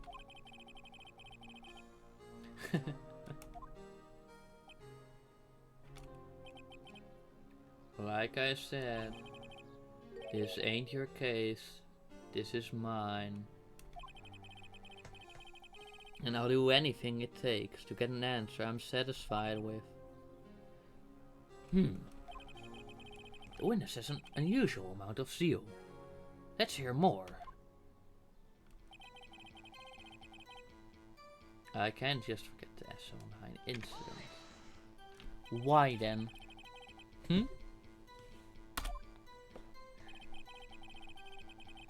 That's the reason the evidence is stored in the evidence room.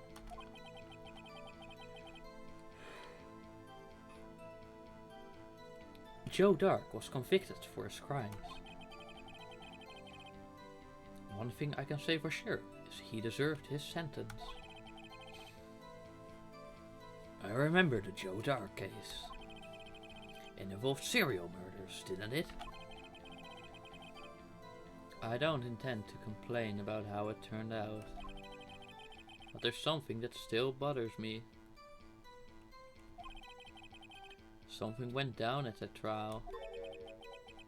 Something no one will talk about. What happened? I don't know. That's what I'm trying to find out.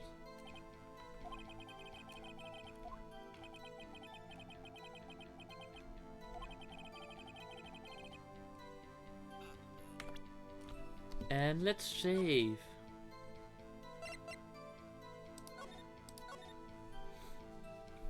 Let's see. A few more saves and then we're just fully saved for trial letter.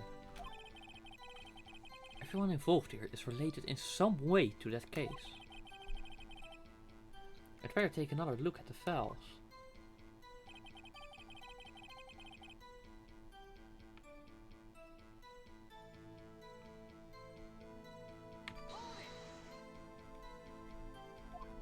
Okay, yeah, that's it.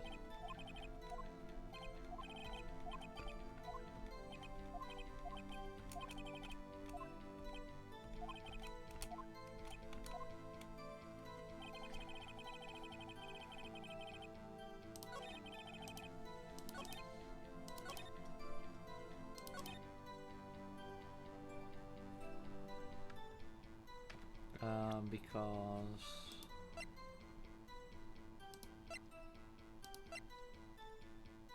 Because Neil Marshall.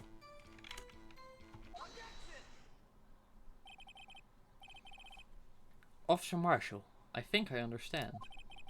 I think I know why you care so much about the SL9 incident. Sounds like you've been sipping too much cactus juice, partner. I have the SL9 incident file here. The name Marshall is mentioned in here. In a list of murder victims. Neil Marshall. Are you related to this man?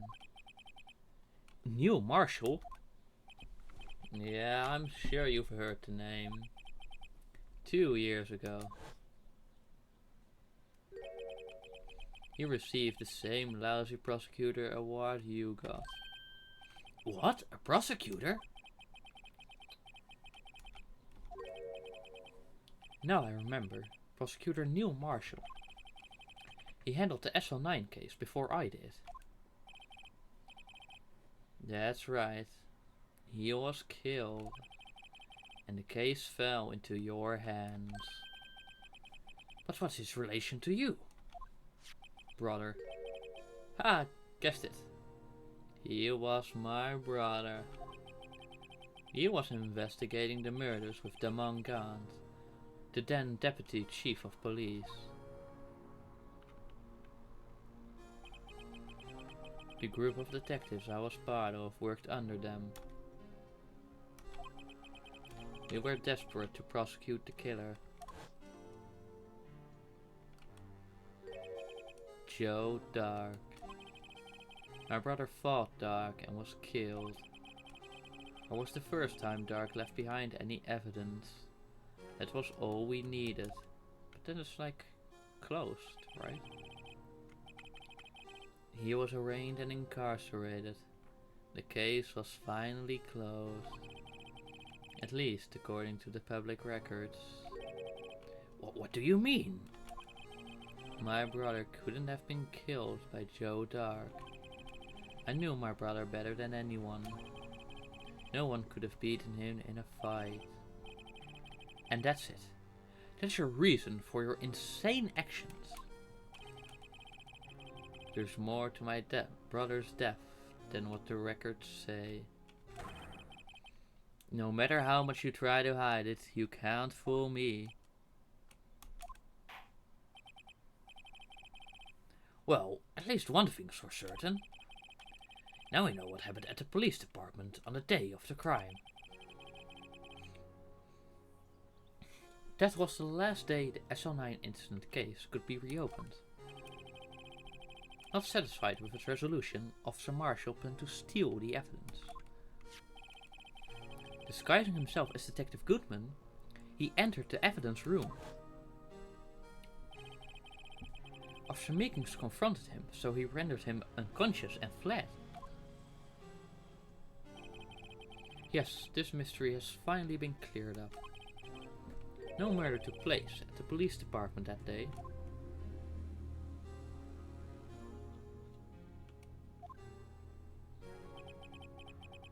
The things that happen by chance never cease to amaze. At exactly the same time as the murder at the prosecutor's office, this fake murder was going on at the police department. Chance? It's got to be more than just that. So if no one was murdered at the police department on the day of the crime, that means the murder in the prosecutor's office parking lot was the real one. Yes.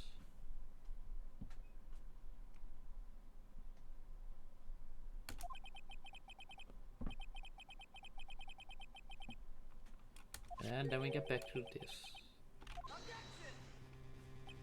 Objection, lack of evidence. Objection, lack of bitches. Objection, lack of hairline. Lack of father. Objection, lack of hairline. Objection, still has wig.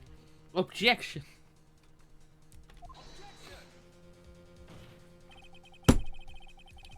Which is why we examined the incident at the police department today. There's only one reason the defendant was not convicted yesterday. There yet remained the mystery of the simultaneous murder at the police department. It seems to me this boy's got the draw on you, partner. All of the mysteries at the police department have been resolved. No doubt about it.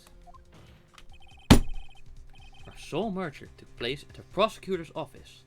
The only suspect is Lana Sky. And the testimony of one Miss Angel Star is completely incontestable.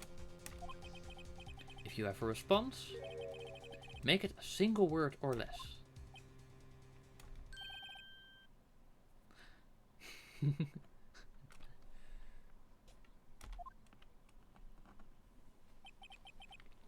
I rest my case. I think I need to save here. There's no room for doubt.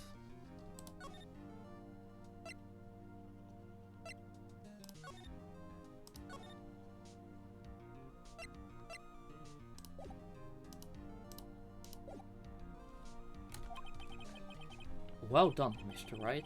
Thanks to you, I didn't need to waste my time disproving the alleged murder at the police department.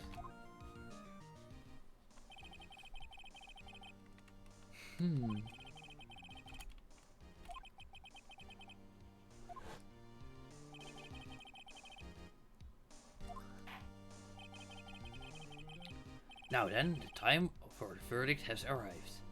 This court finds the defendant. Come on. Emma? Yeah! Your Honor, wait! Emma! The defense is an objection. A scientific objection. Right? What do you mean, right? Mr. Wright, are you this girl's guardian? Your Honor? Oh, in a sense. Please, Your Honor, all I'm asking is for a minute of your time. Please hear me out. Mr. Edgeworth, please.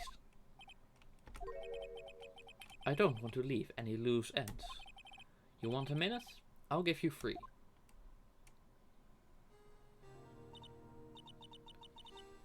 I was kind of in shock. I mean, finding out the SL9 incident referred to the Joe Dark killings.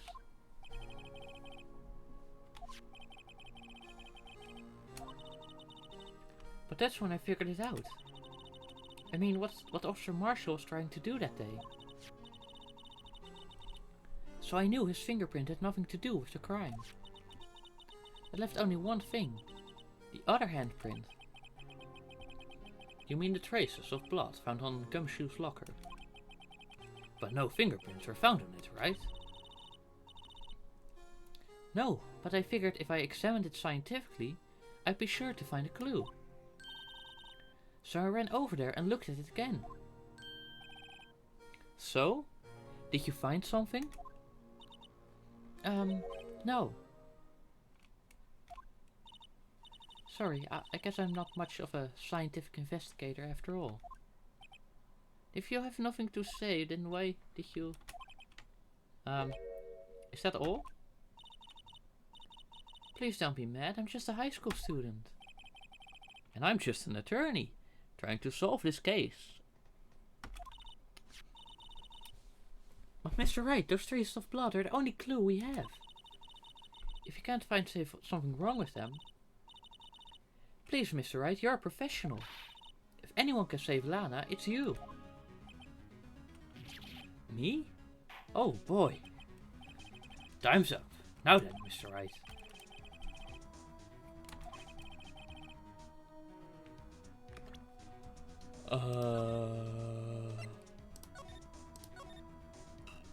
Probably.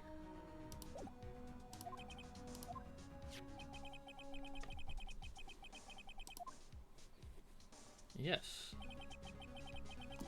Looking at the floor plans, a handprint was discovered around here. Is there a problem with this? Mr. Wright, I'm sorry I can't be of more use. But still, if you can't find anything wrong with that blood mark, Lana will be... Yes, Your Honor.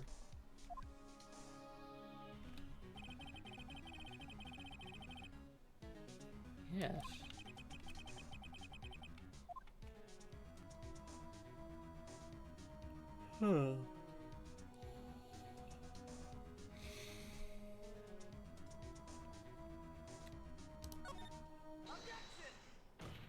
don't know what we're objecting. No, we don't. I mean, like the rest was wiped.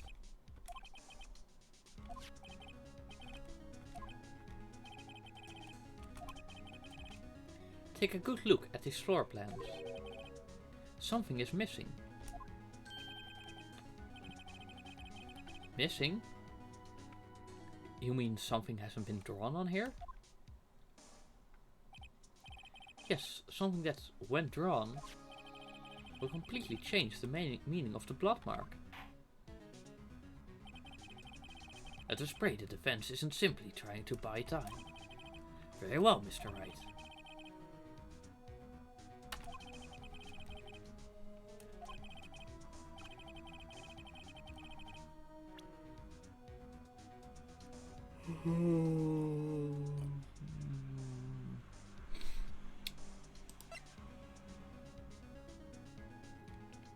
Okay. Either the badger or the face.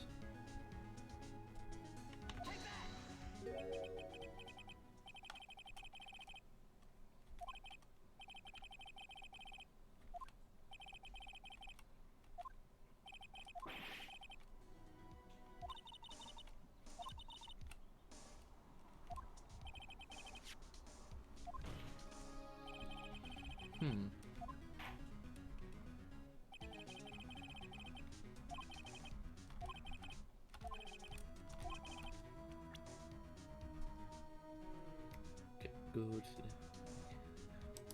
Alright, let's just work from the end here. All this is like good. Good, good, good. What's this? Yeah.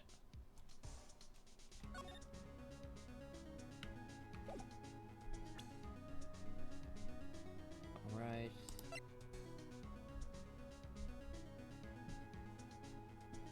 That's the prosecutor's office. Okay, let's go here then. Parking lots, that's relevant. This is all good as well. So the only option is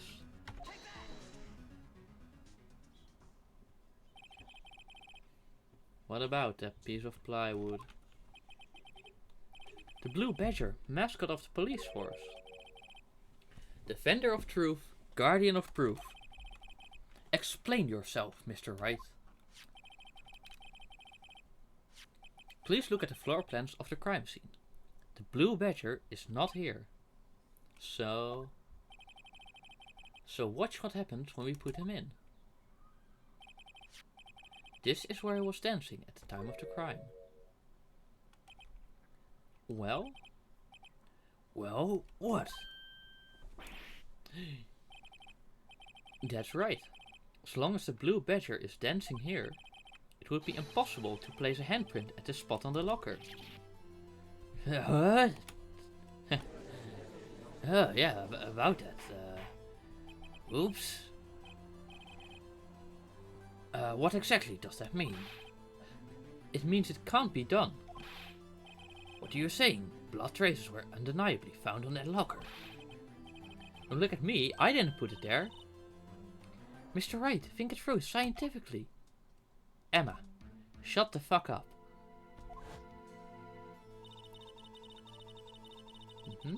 Yes. Okay. Yes.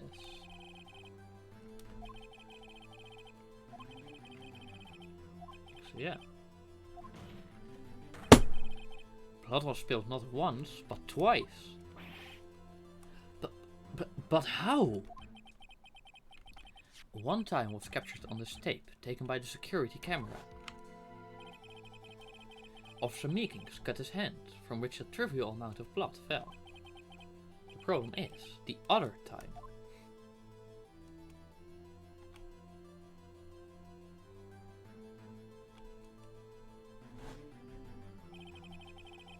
Someone bled prior to the struggle shown on this tape. It had to have been...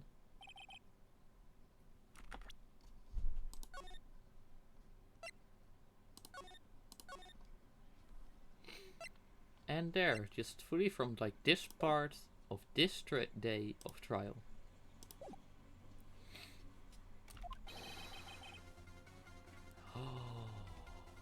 Oh.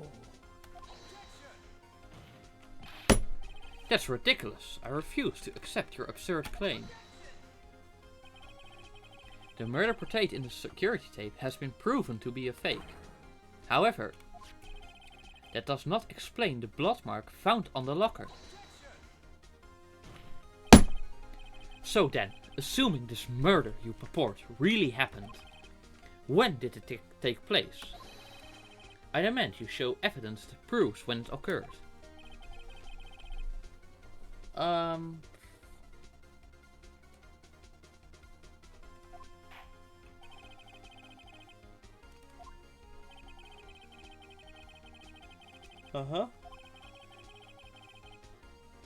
Another incident took place in that evidence room.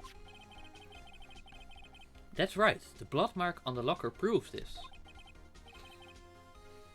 Very well, then tell us. When did this first incident occur? As Mr. Etcherev said, proof must be presented. Proof that shows when the murder took place. There's only one piece of evidence that can show that. Now then, would the defense please present its evidence?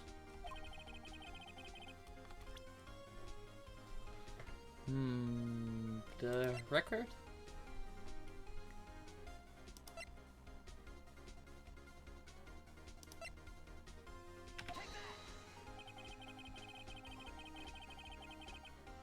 If the crime took place inside the evidence room, then the killer would have had to enter it.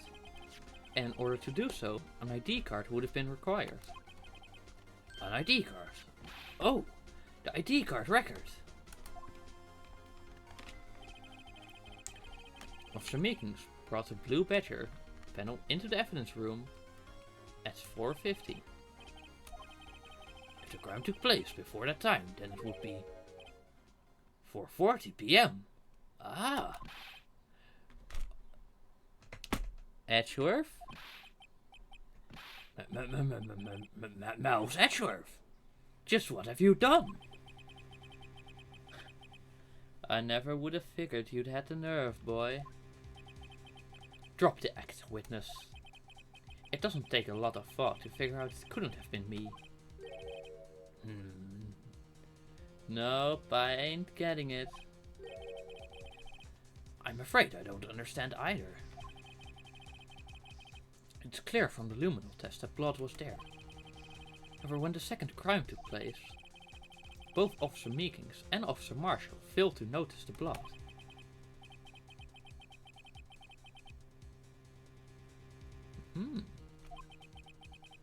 By the real murderer.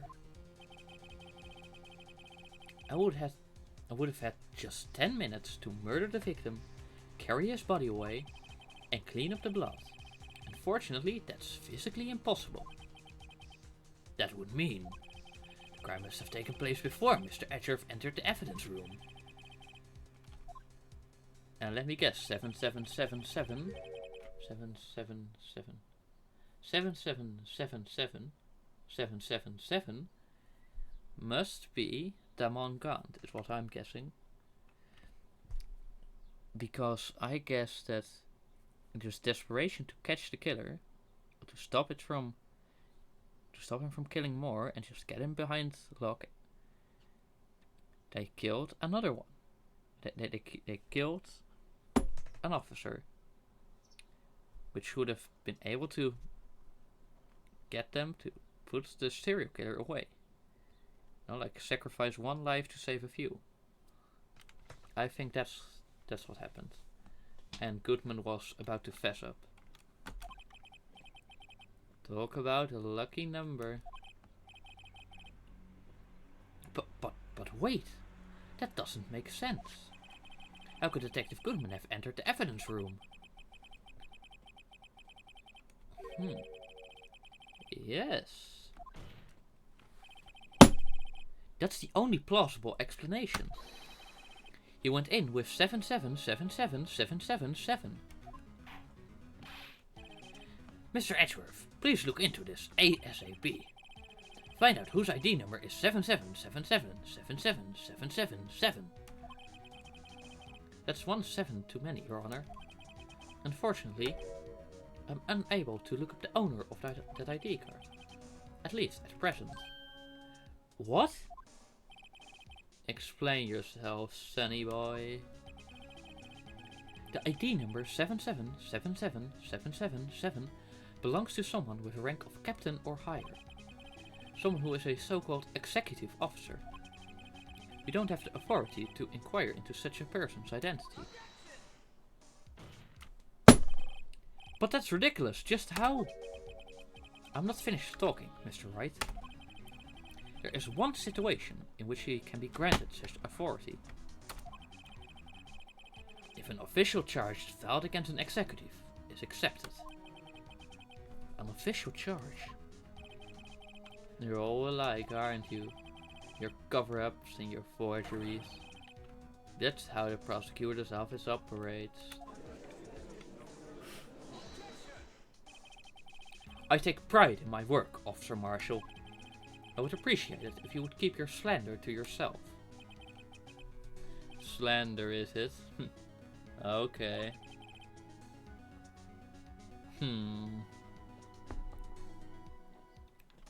Now listen here. Let me ask you a question. Yes? No, not to you. To her, the defendant, sitting over there. Your own little executive. Shit's about to get real. Don't be stupid. She's been charged with murder. Of course, we've looked up her ID number, and it's not 777. Don't play me for a fool, partner. That's not what I want to ask. All I want to know is one thing about that incident. The SL9 incident? Answer me this, Chief Prosecutor. In that trial 2 years ago, did you really only use legitimate evidence? I think my theory is right. Do you need a witness to repeat his question, Chief Prosecutor? I heard him fine, Mr. Edgeworth. 2 years ago, I was in charge of the prosecution for the trial. At the time, we occasionally felt the powerlessness of the law. At least, I did. Lana! I became a prosecutor in order to suppress crime with the law. Before I realized it, we were the ones being suppressed by the law. Defendant, just what are you saying? I'll ask you again, Chief Prosecutor. During the trial 2 years ago, did you really present all the evidence in court? Can you look me, an investigator in that crime, look in the eye and say that you did? Chief Prosecutor, you didn't. I don't have to, Officer Marshal. Why won't you answer him? Drastic crimes require drastic measures. Okay, what's the van Hoop?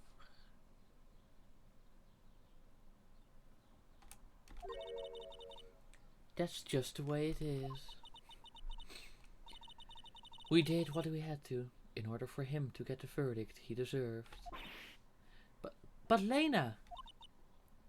Even if it involved forging evidence.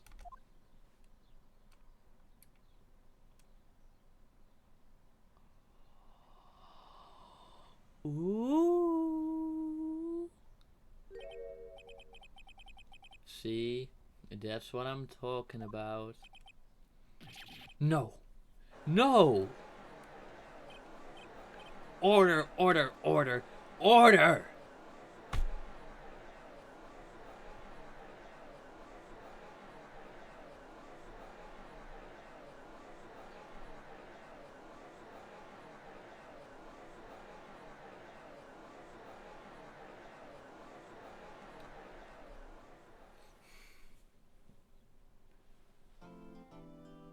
Yes.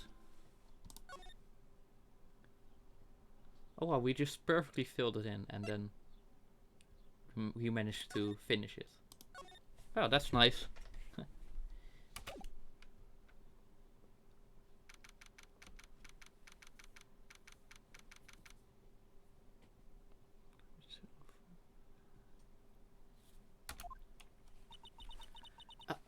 I'm so sorry, Mr. Wright. I'm sorry for what my sister said. Drastic crimes require drastic measures. That's just the way it is. We did what we had to in order for him to get the verdict he deserved. I didn't know. I never knew that the SL9 incident was just another name for the Joe Dark killings. Lana wanted Dark convicted so badly. That's why she used me. That's why she used what happened to me. What do you mean, what happened to you? It's all there in the file. Joe Dark's last victim was Prosecutor Neil Marshall. When you murdered Officer Marshall's brother, he left behind an incriminating piece of evidence. But what did you have to do with those killings, Emma? On the night Prosecutor Neil was murdered, Joe Dark tried to kill me. What? He tried to kill you? Officer Marshall's brother, Neil, was only trying to save me. So that means you... Yes, I was a witness in the Joe Dark trial. Whoa!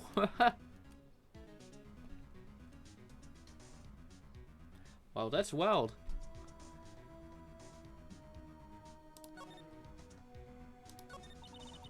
It happened 2 years ago. It was right about this time of year too. There was a terrible thunderstorm that day, unusual for the season. I was all alone in my sister's office. We were planning to eat dinner together once she finished her work. And suddenly, this terrifying man came bursting into the office. Joe Dark. It seemed like he was running from someone. He pulled out a knife and screamed at me. I didn't know what was going on. Just then, Prosecutor Marshall showed up. Joe Dark tried to take me hostage. But before he could, Mr. Marshall tackled him. Then... Well, I mean, I'm assuming Marshall got killed. I'll never forget it. Lightning struck and the lights went out. Suddenly, a ball of lightning flashed outside the window, lighting up the office for an instant. What I saw then burned a permanent picture in my mind. I can still see it now. A permanent picture? What did you see in the instant that the crime occurred?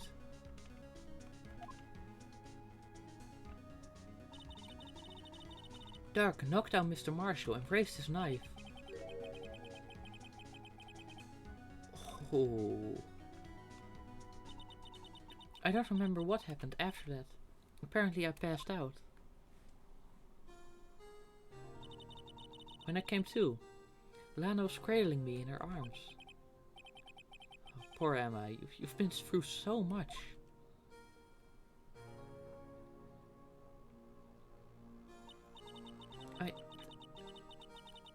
I couldn't bring myself to testify about that incident. I tried, but the words just wouldn't come out. I drew a picture, but it wasn't any good. 2 years ago. We must have been 14. It's understandable.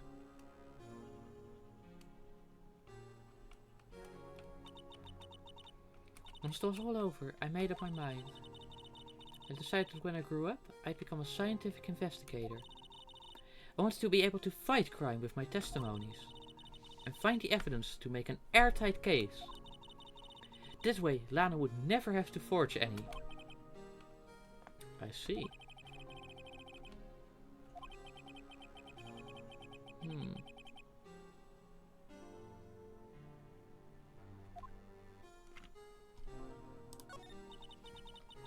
I don't remember the moment when Dark stabbed Mr. Marshall. So you weren't able to testify about that? No, I was asked only about when I was attacked.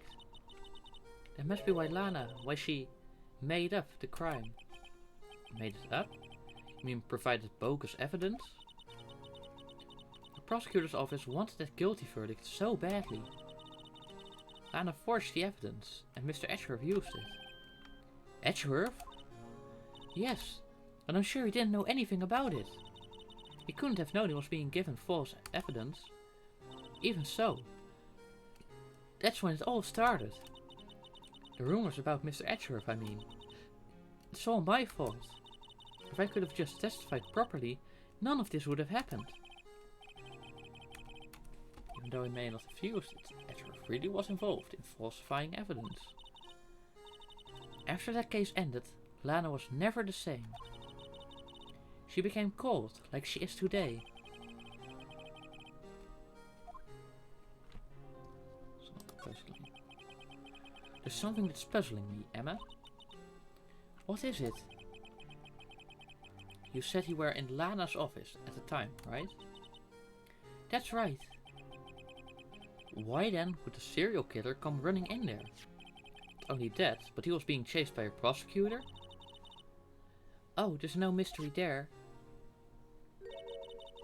Joe Dark had been taken in for questioning that day. Of course. This happened at the police department. He tried to run away halfway through the interview and fled into my sister's office. Well, why weren't there any officers chasing him then? But why did he run all the way over to your sister's office? Because the detective offices... Detective?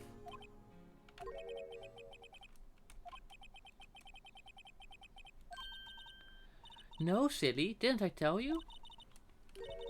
2 years ago, Lana was a detective. She was the best in the entire force. What? After the Joe Dark case, she was transferred to the prosecutor's office and made chief prosecutor.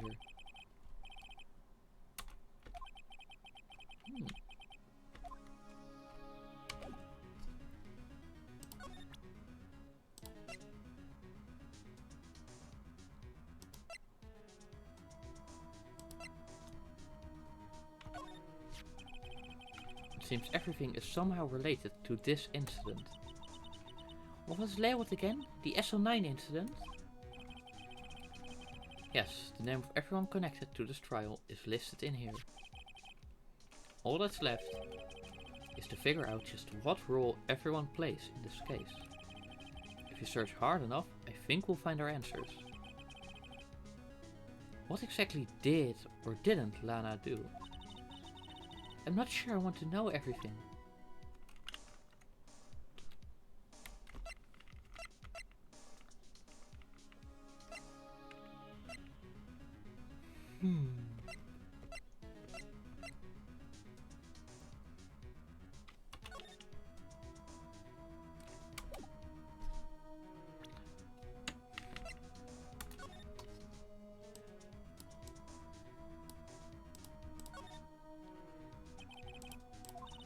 AI 16.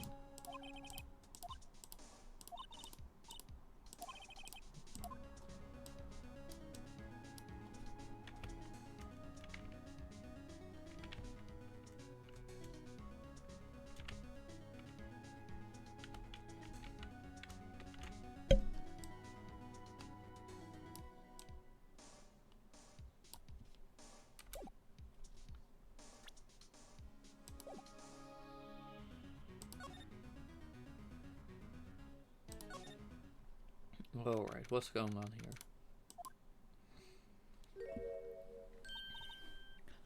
here? Lana! Mr. Wright, it seems I keep causing you trouble. Falsifying evidence? I didn't think you were the type. Criminals don't mind playing foul. Why should we? But Lana, if you're wrong, an innocent person might be found guilty. Believe me, I understand the risks. Oh? About how you were a detective 2 years ago, and how the SL9 incident was the reason for your transfer to the prosecutor's office. That's right. Could you fill me in on the details, especially about the unusual change of jobs? I suppose you have a right to know, Mr. Wright. A lot of revelations were uncovered at the trial today, not the least of which was the fact that this case is largely connected to another one, 2 years ago. Evidence from that case was stolen as well, though I expected as much. I know how obsessive Officer Marshall can be.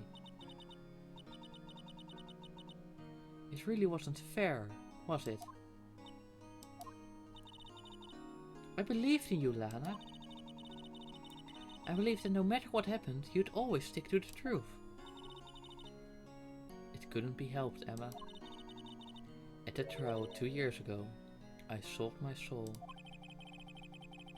Well, all drama aside, no offense, the fact of the matter is, at 5:15 there was no murder at the police department, but there was a murder at the prosecutor's office. Tell me it's not true, Lana. What the witness, Miss Starr, said about you stabbing Mr. Goodman with a knife. Come on. Why won't you tell us? Emma, this doesn't involve just me.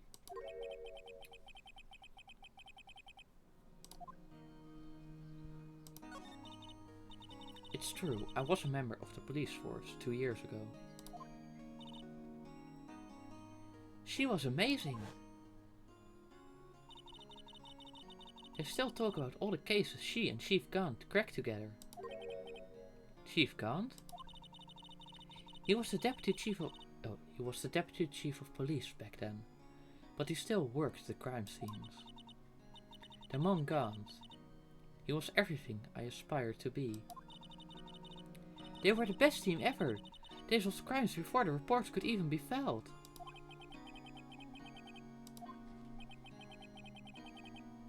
But now you're chief prosecutor. What happened? I always planned on becoming a prosecutor. The reason I became a detective was to gain experience in investigating crime scenes, so you could use that experience in court, right? Gunn's help in the SL9 case was crucial to its resolution. After that, he became chief of police and arranged my transfer to the prosecutor's office. So the prosecutors are above the police, except that the chief of police is above the prosecutors. Okay. Understood. Maybe I should ask more about this investigation of theirs 2 years ago. Yeah, that's all very interesting. Pretty odd. 2 years ago, I was second in command of the detectives investigating Dark. Second in command? That means the investigation lead was the Mon Gant, right? Yes, Deputy Chief Gant and I shared the same office and the same investigations. We led a team of the best detectives on the force. Goodman, Marshall, and Starr. It was the first time Marshall worked with his brother. He was quite gung-ho. Without a doubt, Joe Dark was the serial killer. We asked him to come in for questioning. We were desperate for evidence. It was when his final murder took place. Prosecutor Marshall was trying to save me from Dark. You see, the first person who happened upon the scene of the crime was me.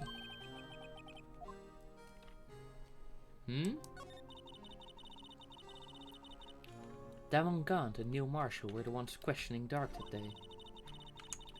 The investigation was in its final stages and Dark must have suddenly panicked. So he waited until Gaunt and Marshall let their guards down, then fled the room. From there, he went straight to the office shared by Deputy Chief Gaunt and myself. That's where he found me. So you were the first person to run to the scene? It appears so. I was finding some papers while Gaunt and Marshall were questioning Dark. When I returned to my office, I saw 3 bodies on the floor and smelled blood. 3 bodies?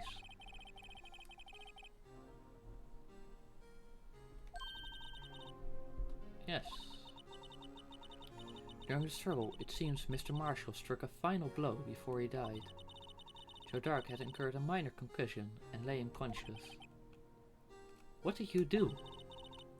To be honest, I panicked. I picked up Emma, carried her out of the room and just held her.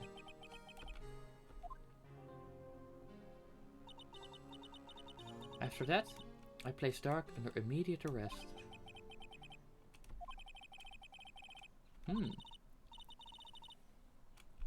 I don't think it's a coincidence.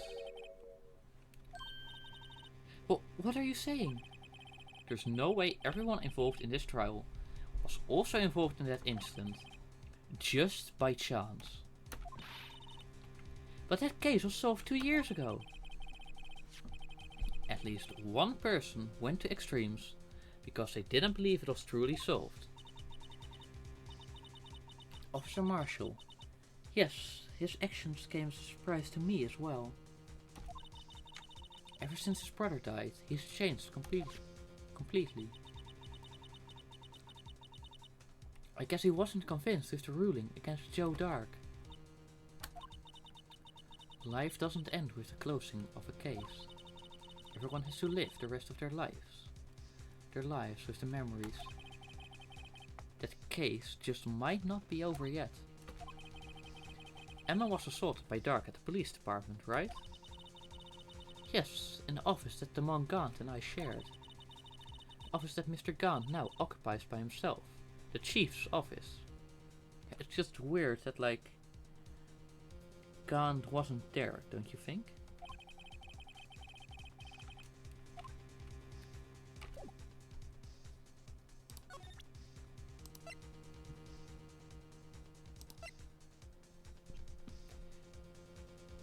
Wait, maybe she can tell us what this is about.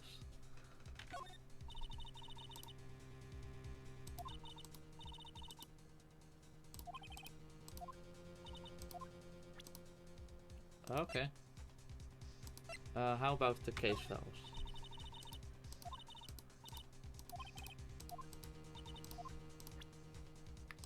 How about my badge? Okay.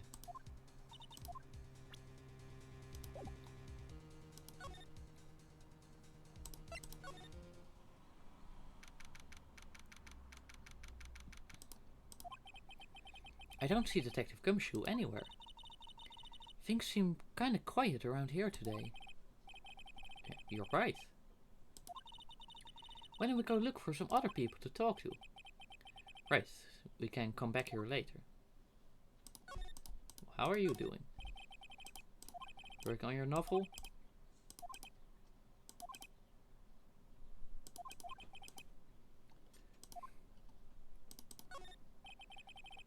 That man must be the chief of detectives. He's staring at the screen so hard it might shatter. I just never bothered to tell anyone.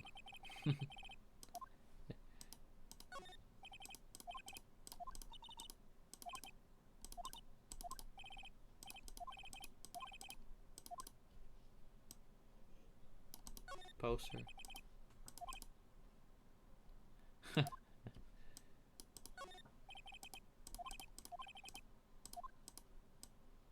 Yeah, emptier. Tidier, that was it.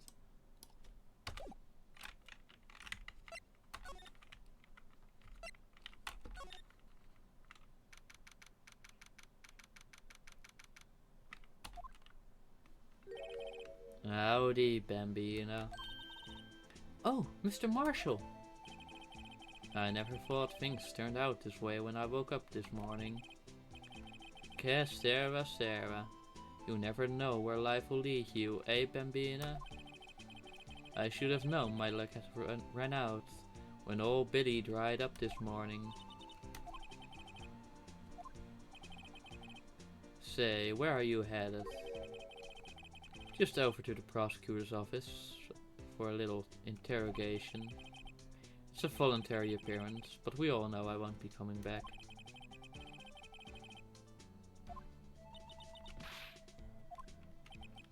Why do prospectors head west? If ever there was a case we needed to know the truth about, it was that one. Before you turn yourself in, Mr. Marshall, would you mind telling us exactly what happened? Looks like I won't be getting steak lunch today.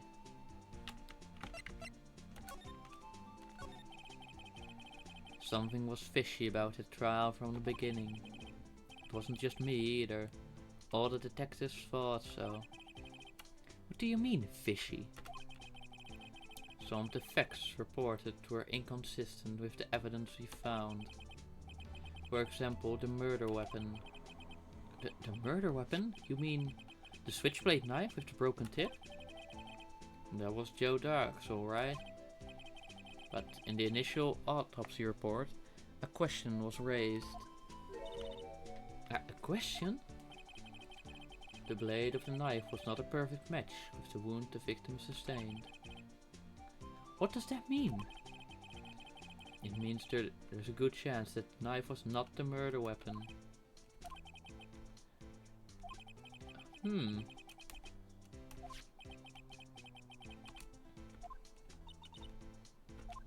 Yeah. Probably the motions and firing and all that. There was something going on behind the scenes in that case. We all knew that later.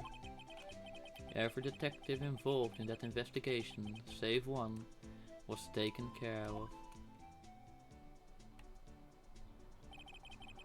Miss Starr was fired and I was demoted and boxed away in a tiny room. What about Goodman? If they did something to him too, the commissioners would get suspicious. No, they were careful enough not to be too obvious. They? Who are you talking about? Don't get upset, Bambina. I mean Damon Gant and Lana Sky. Oh! The investigation lead, Damon Gant, and his second in command, Lana Sky. There wasn't a person on the force who hadn't heard of that duo. That case was the biggest step in both of their careers. After the case ended, Lana transferred to the prosecutor's office, right? Yeah, Damon Gant, the new chief of police, arranged for that to happen. She's never been the same since she left. Everyone who knew her said so. Chief Prosecutor Sky was totally different when she was a detective. Now that he mentioned it, Emma said something like that too. Tell me, what happened to my sister? Sorry, Bambina, but her secret is too well guarded. I never found out.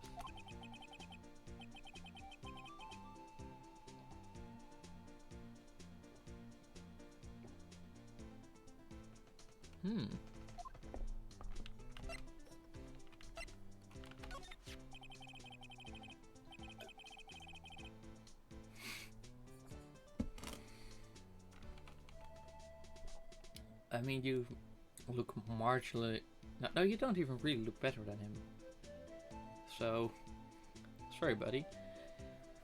I got the looks, but he got the brains. He was one of the best prosecutors around. I had just made detective when it went down. It was our first case together. How old was he, your brother? He was 27 at the time. He was awarded the highest honor that very day. The highest honor? You mean the King of Prosecutors? I knew it!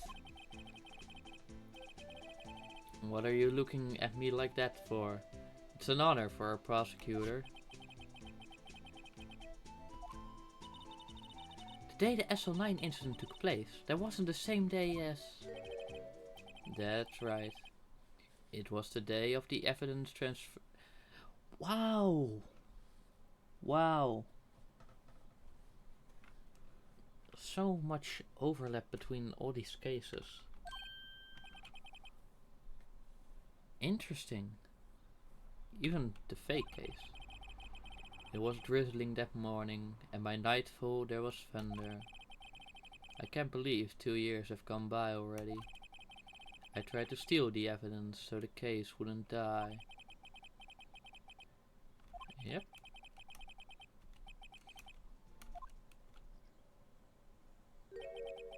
So there you have it. That's my story. Did you enjoy it, partner? It was certainly enlightening. There's one thing for sure that I found out in court today. That boy Edgeworth isn't my enemy.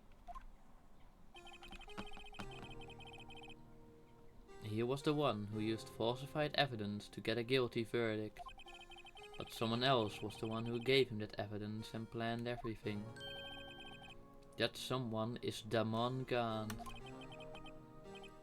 Don't believe me? Well, I don't blame you. I won't even be a patrolman after today. Too bad I won't be around to work with you. When you become a real scientific investigator. Adios, Bambina.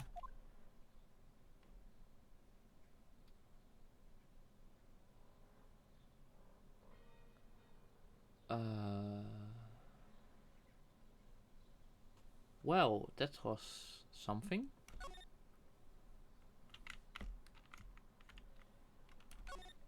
Do do do do do do.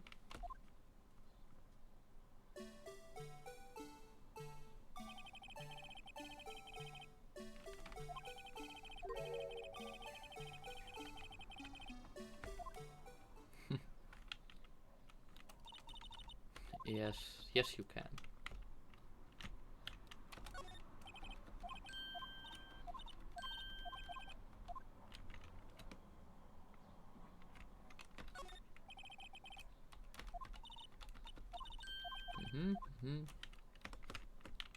Oh, this is something new probably.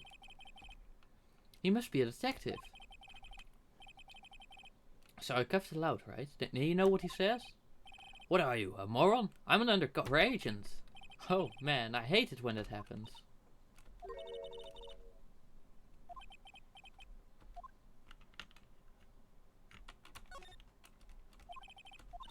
Pandas, zoo.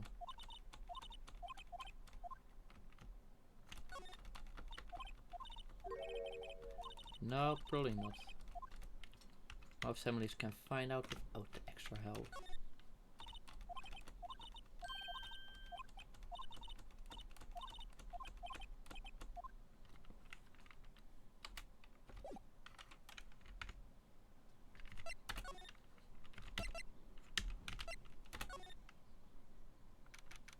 What are you doing, stepladder? There's an achievement for like all the stepladder conversations. Everyone's probably busy looking into what exactly went down in the evidence room. That must be where the detectives are.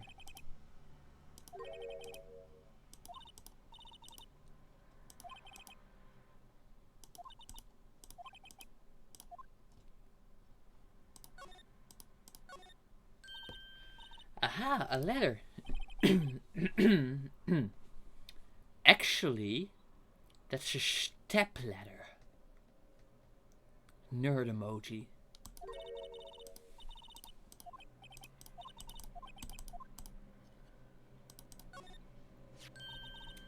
Here, a phone. Let's see if it works.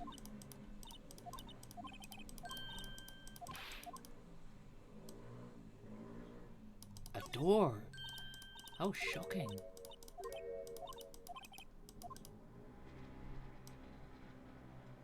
And if it's an emergency exit, then why would it be locked?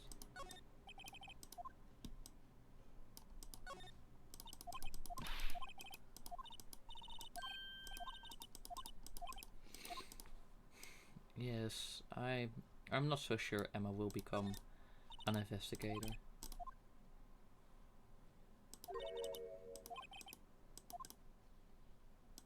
Cool, that was a good pen, Phoenix.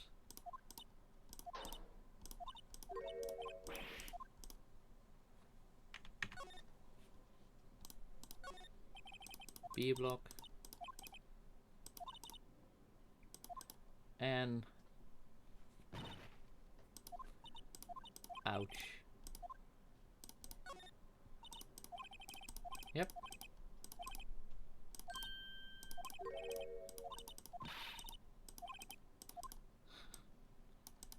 He was slammed. Even though we have the autopsy report. But still, just like in SL9, the autopsy report and the supposed weapon don't match.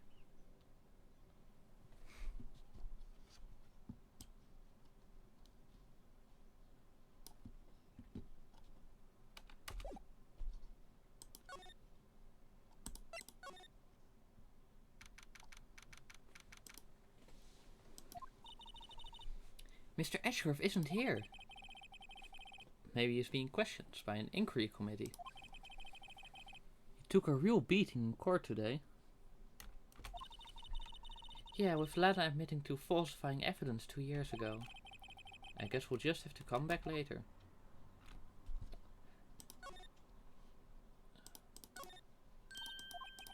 This just reminds me of the meme with the girl on the couch and the 5 black guys on the background.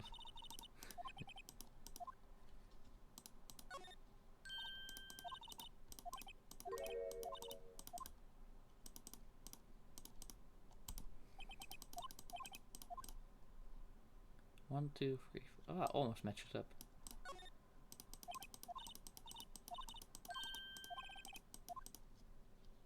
I might want to make a meme of that. And Gumshoe again.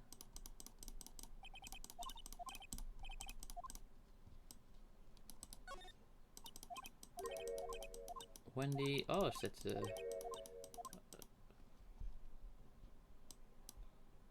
wait, what?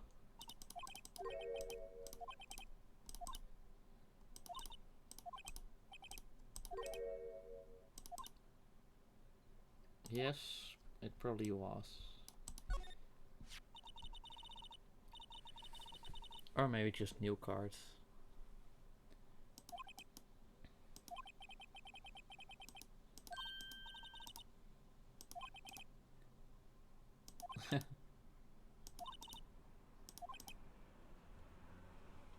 Blah de blah. Suit. Oh, it's the lucky trial suit. You already took like plenty of pictures. Like chill.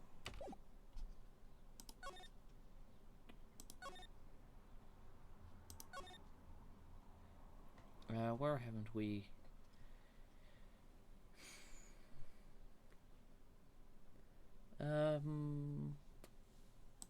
Maybe back to the detention center.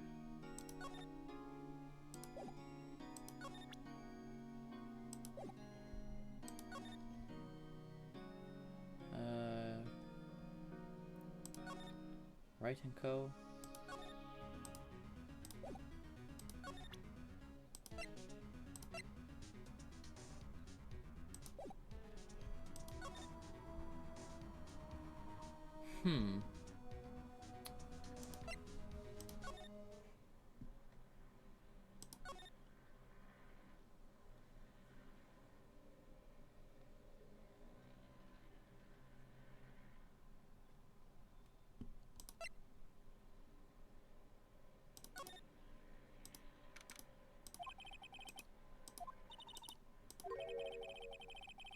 Oh, there. I had a feeling this might be progress. Anyway, what it did, and decision about what to do about Mr. Edgeworth, blah blah. There's more chaos going on than Thanksgiving and Christmas put together.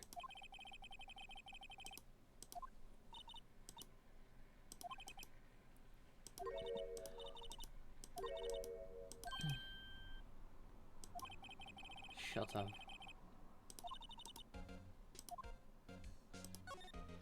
Emma, you are stupid. Oh yeah, this definitely doesn't look like a villain's lair. Definitely not. That explains the organ in Gon's theme.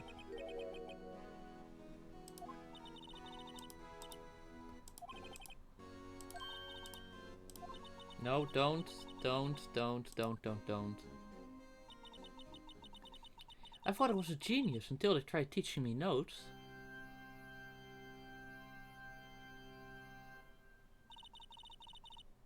I could never remember where the sea was.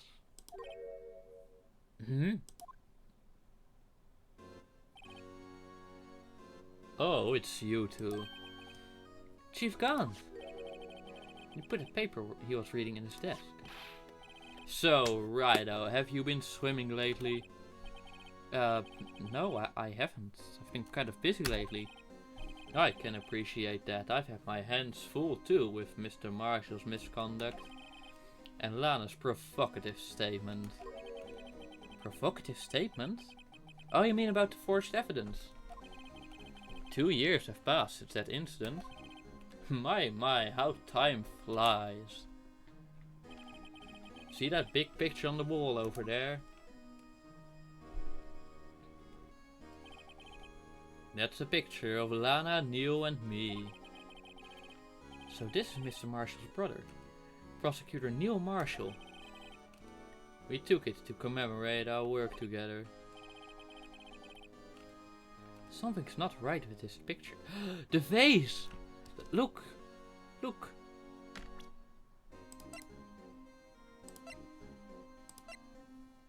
There. That's the same one.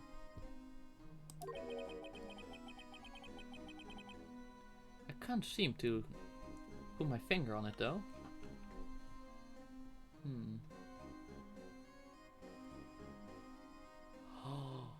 Maybe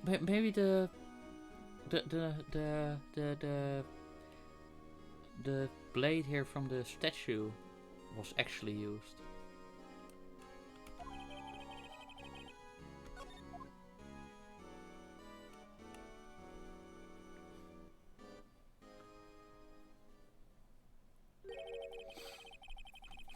Anyway, I'd like to reminisce all day, but there are matters that need my attention. I'm going to lock up here, so let's go out together. Oh, but this office, it was a crime scene 2 years ago, wasn't it? Ah, there's the knight. That case has long since been over. There's no need to investigate it anymore. All the same, we'd still like to have a look around. Perhaps you didn't hear me. I said there's no need to investigate it anymore. Now hurry up and get out. I have a meeting to attend.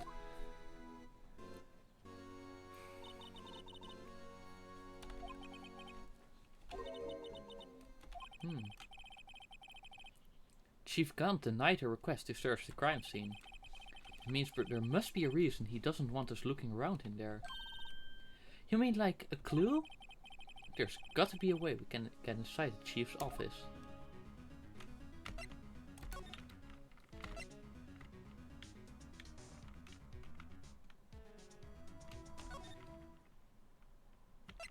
Maybe she'll react to the photo? Probably not though. Worth a try. Attorneys and okay, fuck you too then.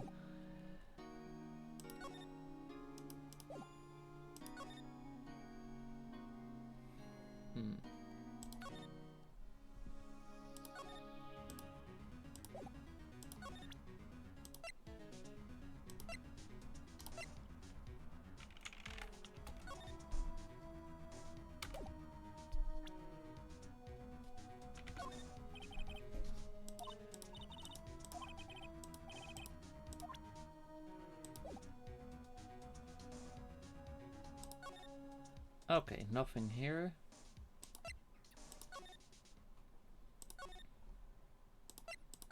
Probably nothing we can gain here. Hey pal. Detective Gumshoe, aren't you supposed to be in a meeting? I'm just taking a breather. My feet hurt. From sitting so long? Actually, oh, don't tell me there weren't enough chairs. Oh, ouch. Say, have either of you seen Edgeworth? Edgeworth? No. Why do you ask? He's under fire from both the police department and the prosecutor's office. It's almost like the battles between you two in court. That sounds serious. Is it because of what my sister said? That's basically what it all boils down to. It's falsified evidence 2 years ago. Now Mr. Edgeworth has the whole world after his blood. Yikes.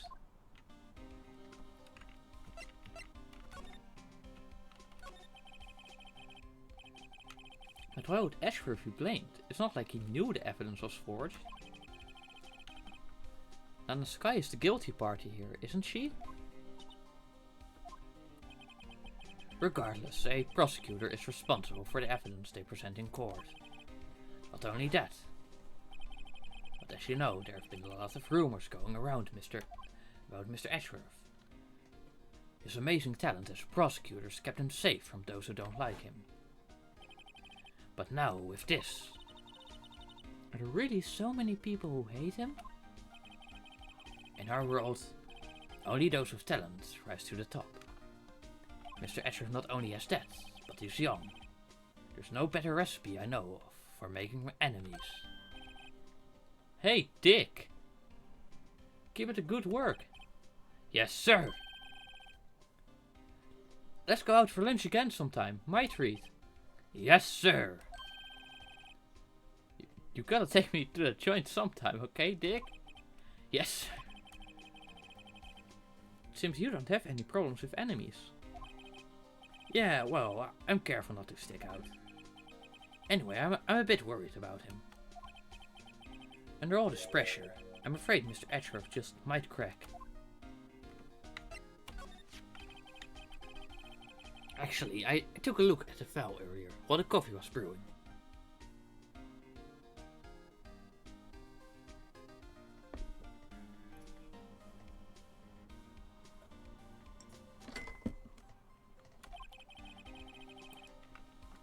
He seems genuinely concerned for Edgeworth. Well, did you find out anything? The only evidence Dark left behind was during his final attack. His final attack? You mean... when he killed Prosecutor Marshall, who was trying to protect some girl. Yeah, and that girl was her. That's when he left the most incriminating evidence of all. Well, what was it? Oh, well, let's see. I think it's something to do with the murder weapon. Oh, I forgot. Skull emoji. Look, it's all written somewhere in here, okay? His powers of recollection never fail to impress. Maybe we should show him the murder weapon. It might jog his memory.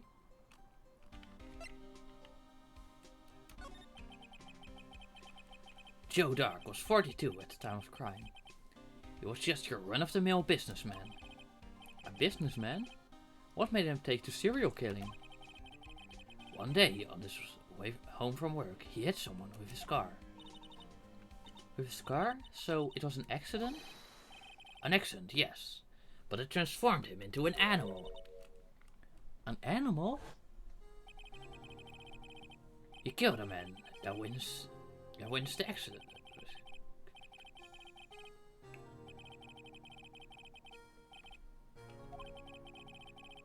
Seems was a pretty careless animal.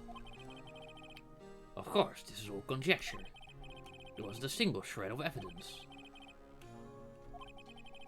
Yes, but in the middle of questioning, he fled and murdered his final victim.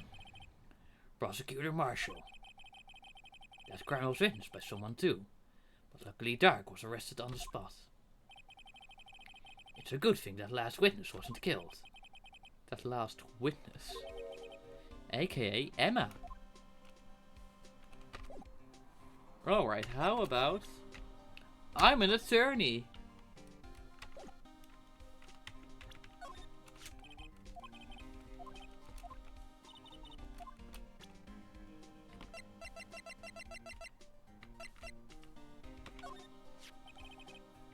About this. Hey, is that... It has a tag attached to it with the label SL9 Incident on it. I believe this would be the broken murder weapon you were speaking of.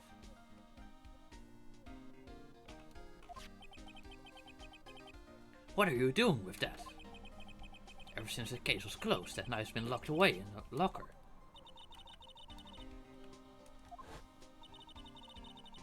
Ah. That's it! Now I remember what the incriminating piece of evidence was. When you showed me that knife, it all came back to me. Well, what is it, detective? Quick, before you forget again.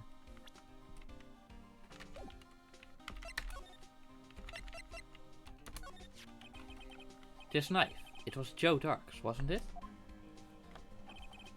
That's right. We traced it back to the store he bought it at.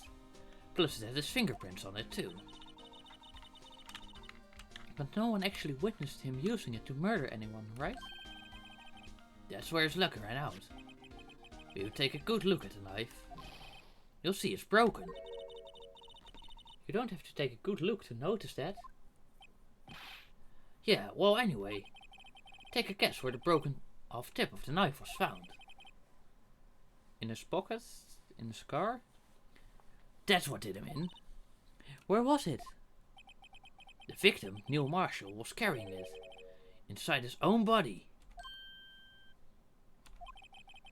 It was found deep inside the stab wound.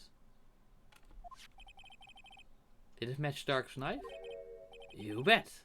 Down to the last fiber. That's pretty conclusive.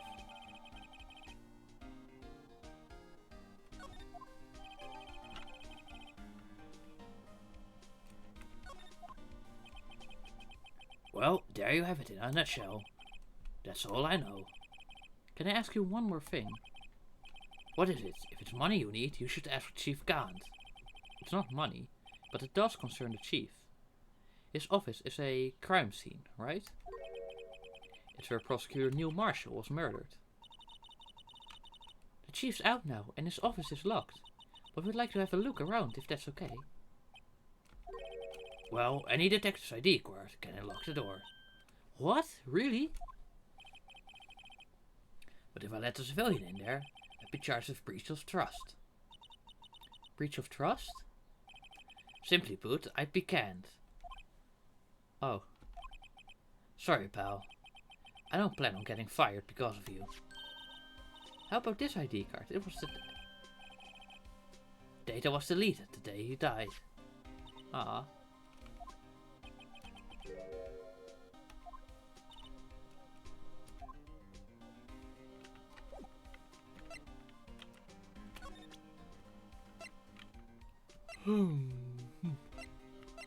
Okay. Okay.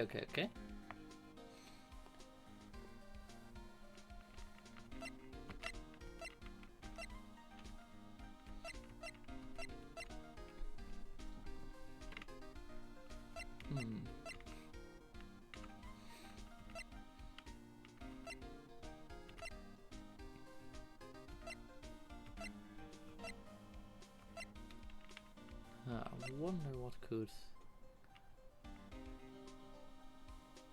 Here, maybe? About a jar. I think I've seen it before somewhere. Somewhere? Or maybe it's one of those memories people have from previous lives. Something about it makes me feel uneasy. It's like I'm in the chief's office and he's yelling at me. Where could I have seen that before? Oh, I know. Let me share a little advice with you as a detective.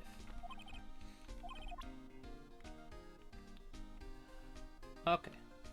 That didn't work.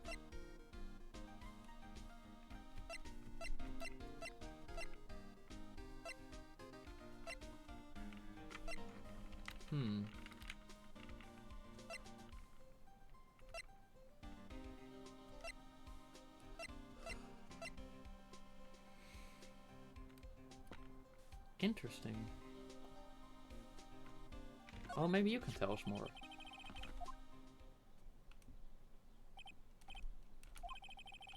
The victim, Detective Goodman, must have entered the evidence room along with someone else. Someone with an executive officer number. 7777777. It's 17 too many, Detective. An executive officer? I might just have a hunch.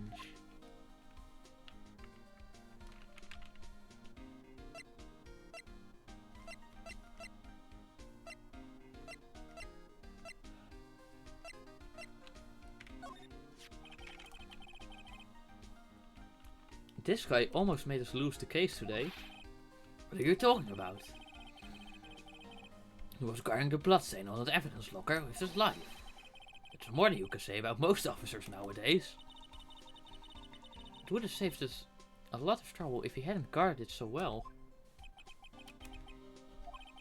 Yeah.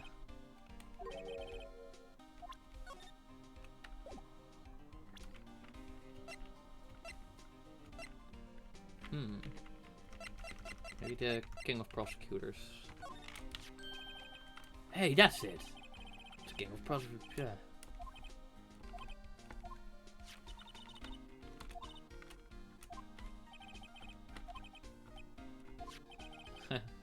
He forgores skill emoji.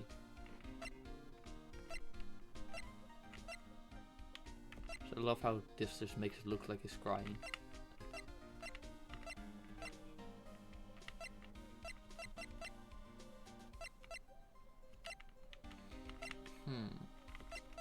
Maybe this, because it's unrelated. Okay.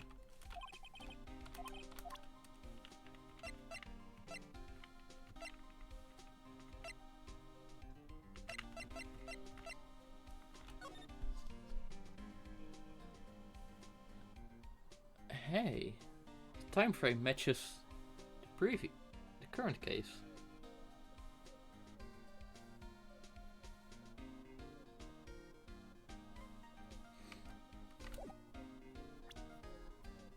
February 21.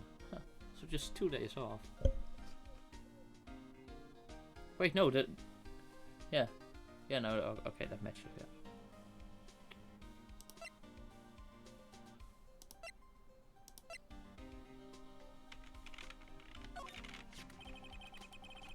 We're studying up on those fellas. Nothing wrong with Mr. Escher's presentation. To think people are accusing him of injustice. I, for one, ain't buying it, pal. You're looking into the case from Mr. Edgeworth? Yeah, it was a pretty big deal what was going on, you know. After all, a serial killer was on the loose.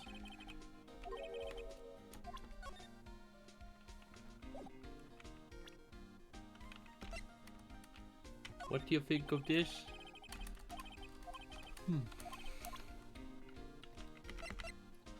Okay, so we can't, like...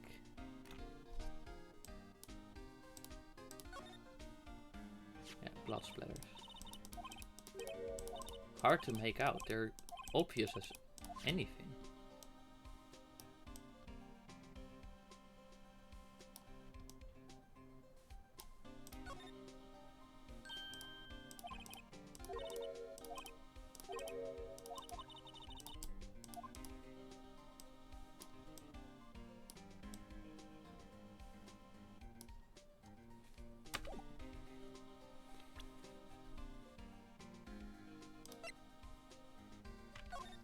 Let me give you...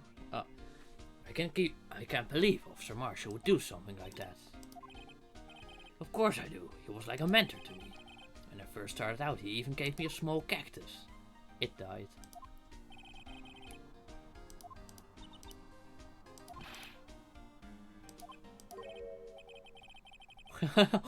Oh.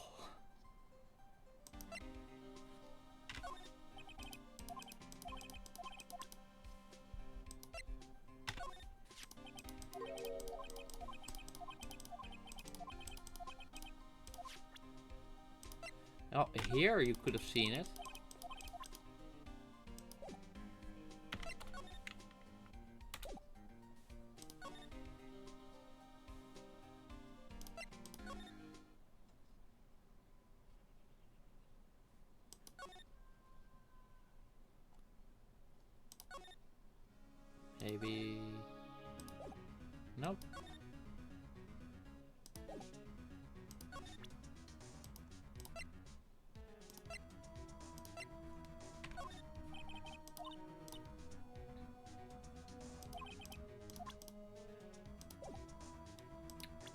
Okay. How about the stuff you gave me?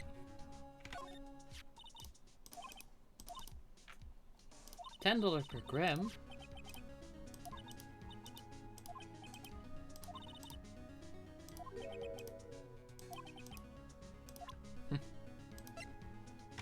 I mean, like, if the luminol is more expensive, then of course you take that if you want to buy it anyway.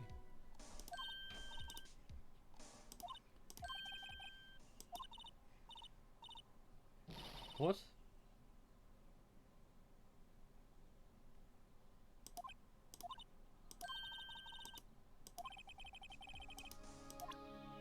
That was not what I thought I'd encounter. What I expected to happen.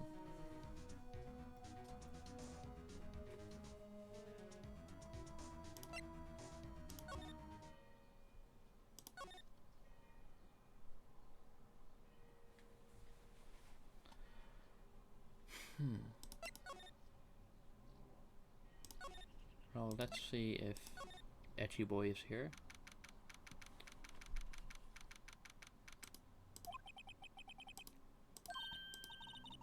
There he is. It looks like he's writing something.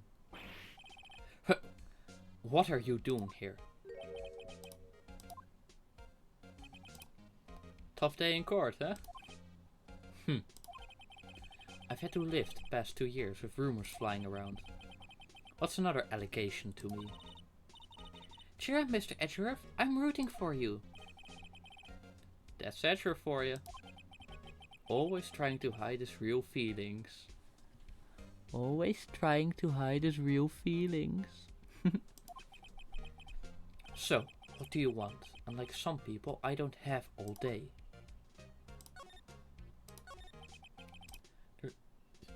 There's no excuse for what I've done. 2 years ago, I used false evidence to obtain a guilty verdict. That's what it all breaks down to, and nothing I do can erase that fact. You didn't know, did you? I mean that the evidence was falsified. The police department and the prosecutor's office share a bond of trust. If that bond is broken, we stand to lose everything. The police department's error is my error. My responsibility as the prosecutor in charge. That fact remains the same, no matter what excuses I might have. Mr. Edgeworth! I take pride in my work.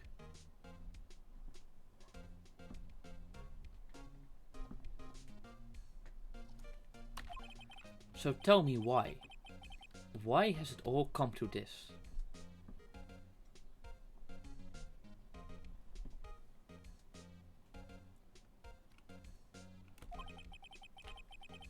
Even Edgeworth can't keep this kind of emotion bottled up.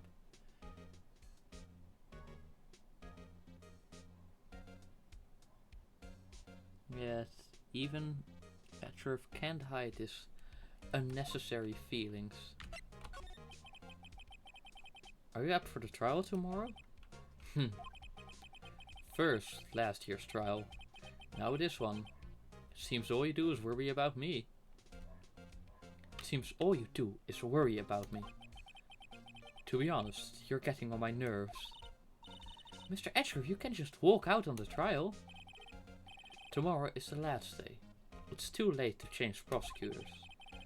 I'll bet that's all my superiors are banking on. I never thought that case would come back to haunt me like this. What do you mean? The list of evidence, it seems too short. Most lists run twice as long. It's only half as long as most lists? That's odd. After Neil Marshall was murdered, I became prosecutor for this case. I may not have been a part of the investigation, but I knew what I had to do. Use the evidence I was given to prove the suspect guilty. It was really the only thing on my mind at the time. Say, we just saw a picture taken around that time.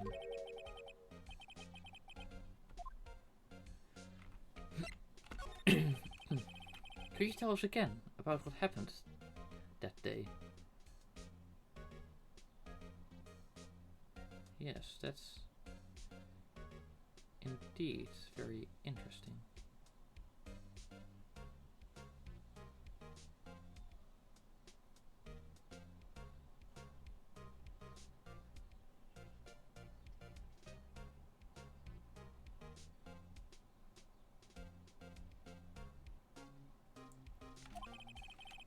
The day Detective Goodman was murdered. You were participating in a ceremony over at the station, right? I've never cared for ceremonies, but I had to attend that one. Because you were awarded this? Those receiving awards can't exactly skip out on the ceremony. I finished up at the office in the morning, then drove over to the police department. You finished up at the office?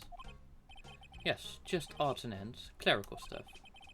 I didn't plan on returning to office that day. That is, until I was asked to take something back. Yeah, the thingy. This. Oh yeah, Chief Gant asked you to hold on to that, didn't he? Yes, it was a piece of evidence in a case that was closed half a year ago. He asked me to bring it back to the prosecutor's office. So you came back here to the prosecutor's office because the chief asked you to?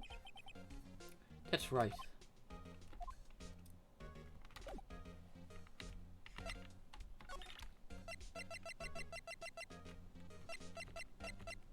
What do you think of this?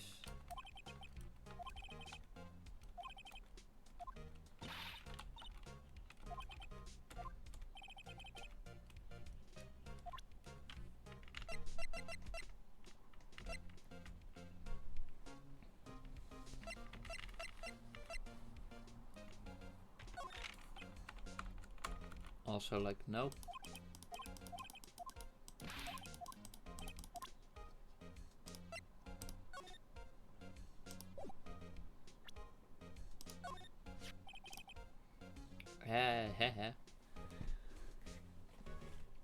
This picture was hanged on the wall in the Chief Gant's office. Prosecutor Neil Marshall. He had just started making a name for himself. Looks like this was taken when he received the King of Prosecutors trophy. Speaking of that, there's something that bothers me. Yes? The trophy Mr. Marshall is holding, it's a little different than yours. Yes, you're right. Ah, I remember now. Remember what? That was what the official prosecutor's trophy looked like until 2 years ago. There's a story behind its design. A story? Sounds interesting. Would you mind telling it to us? It's simple, really. Contradiction, that's what the award's based on.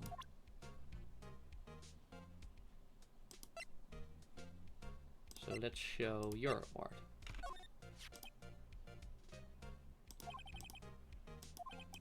What do you mean anymore?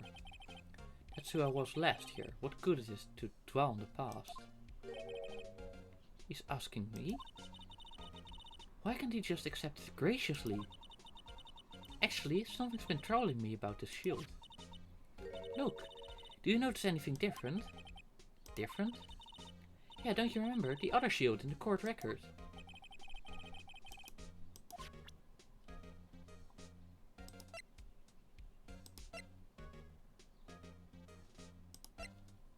Yeah, that.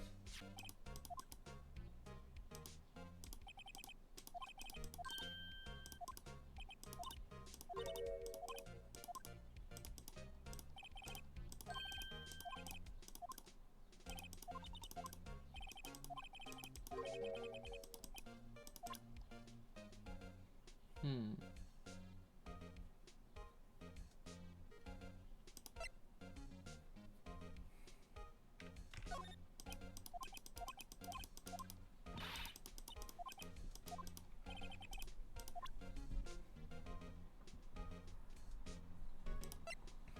Maybe this? Nope.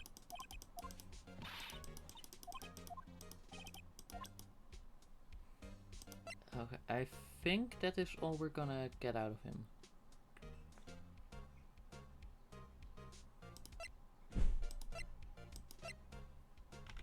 except maybe... So I did. He asked you to bring it here from the police department. The chief is a very competent man. Sometimes he does things that don't make any sense. At least it's better than being incompetent and doing things that don't make sense. Okay. What do you think of the blue badger?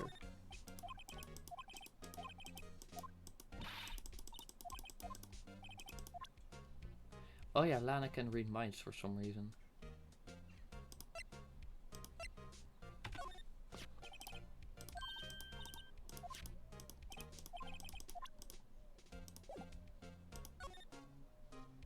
Ah, here we go. This award originates from an ancient Chinese tale. In Chinese, the word contradiction is written with two characters. The first means halberd and the second means shield. Have you heard this story? Me? Oh, sure, everyone knows that. Why don't you tell it though, for Emma's sake?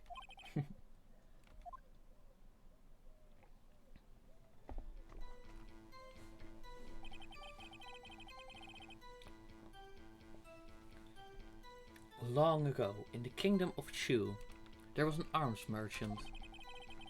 One day he presented the king with two items. The first was a halberd he claimed could slice through any shield or armor. The second was a shield he claimed could withstand any weapon. Wait a minute. Those claims contradict each other. Very perceptive. But then again, you've heard the story before, right? Anyway, as you mentioned, the very descriptions of these items discredit them both. When the king pointed this out, the merchant was left speechless. And thus the Chinese word for contradiction was born. Oh, I see. So the chipped shield and broken knife symbolize. Precisely so. They symbolize the merchant's items. The ancient tale ends with the merchant at a loss for words. But it's in our nature to pursue matters to their conclusion, even if it results in something as ugly as this. Wow! Thanks, Mr. Ashworth. I learned something new today. That's funny. If that's so, then why were you only given a shield? You have to ask Chief Gant. 2 years ago he had the halberd part of the award abolished.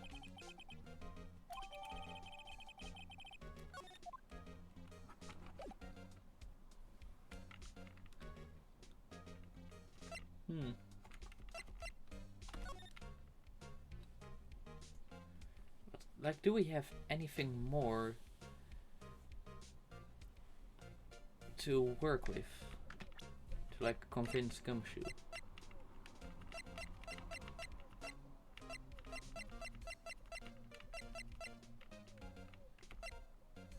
Wait.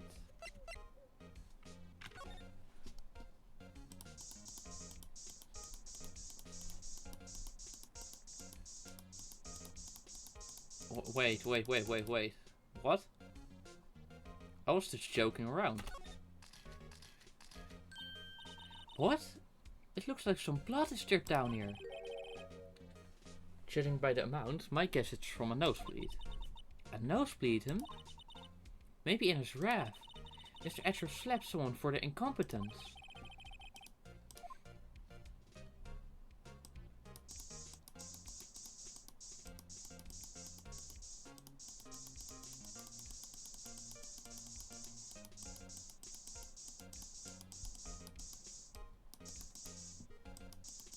Ah.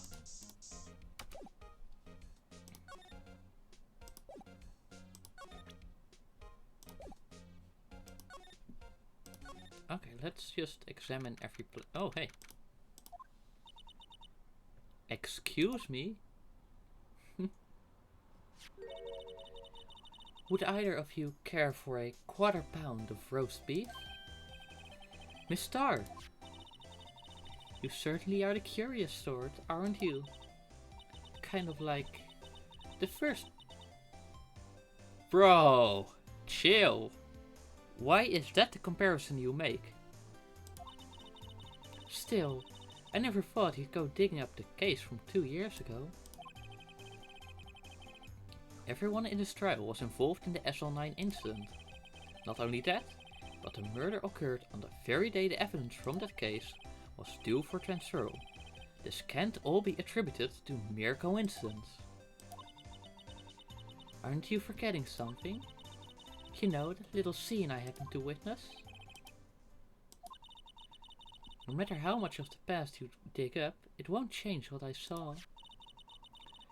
Roast beef is meant to be savored when eaten. It all dates back to 2 years. Joe Dark.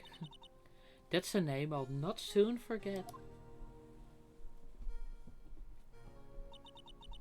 We trailed him for half a year. Oh, the pressure. Still, I don't think I was ever more alive than I was then. Those days were steamier than a bowl of hot gravy. Poor old Jake Marshall, though, must have been going through hell. You mean because of his brother's death? They were close, those two. After Neil died, something took over Jake. He became obsessed. Seeing Jake like that made her all the more desperate. Her? Lana Sky. My sister? The best of the best were put on that SL9 case. Of course, they were led by the legendary duo. Lana and Chief Gaunt. Oh, wrong voice. The legendary pair was the reason we were able to keep up our investigation. That's why we were so shocked over how it turned out. You mean with the forging of the evidence? Don't get me wrong, Joe Dark got what he deserved. Still, it was obvious the evidence produced in court was being manipulated. Items our team never found would suddenly appear, while other items were kept secret. I'm proof enough of what happened. After that case, all of us, save Goodman, were relieved of our duties. Most without even so much as an explanation. Then Lana Sky transferred to the prosecutor's office and became chief prosecutor. Lana always wanted to be a prosecutor. Nothing's quite as simple as it appears. Lana Sky was merely being used as a pawn. That's my take on the matter. She was being used? Lana transferred to the prosecutor's office 2 years ago, didn't she? Yes, thanks to Chief Gaunt's powerful influence. Chief? That's right, having solved the SL9 case, his position as chief was secured. There was only one thing left for him to control, and then no one could stand in his way. The prosecutor's office. What? You mean that's why Lana was transferred? If he could control the chief prosecutor, he could control the prosecutor's office. That must have been his goal all along. But how could he control Lana? I don't know, but one thing's for sure. Ever since the case ended, she's never been the same. It's only logical to conclude there must have been a reason for her change. At last, I'm finally getting close to the bottom of this. Thank you, Miss Star. You listen to me, rookie. It takes more than just ingredients to create fine cuisine. I hope you turn out to be a better chef than I've been.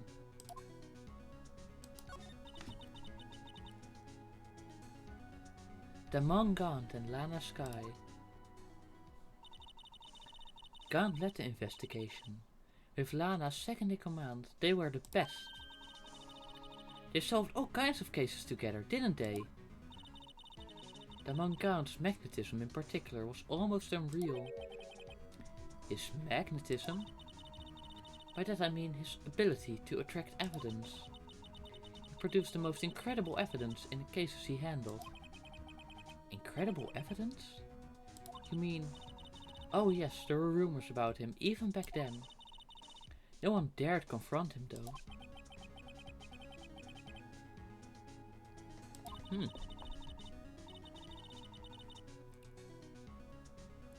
Back then, everyone looked up to Lana. All the detectives wanted to be like her. Really?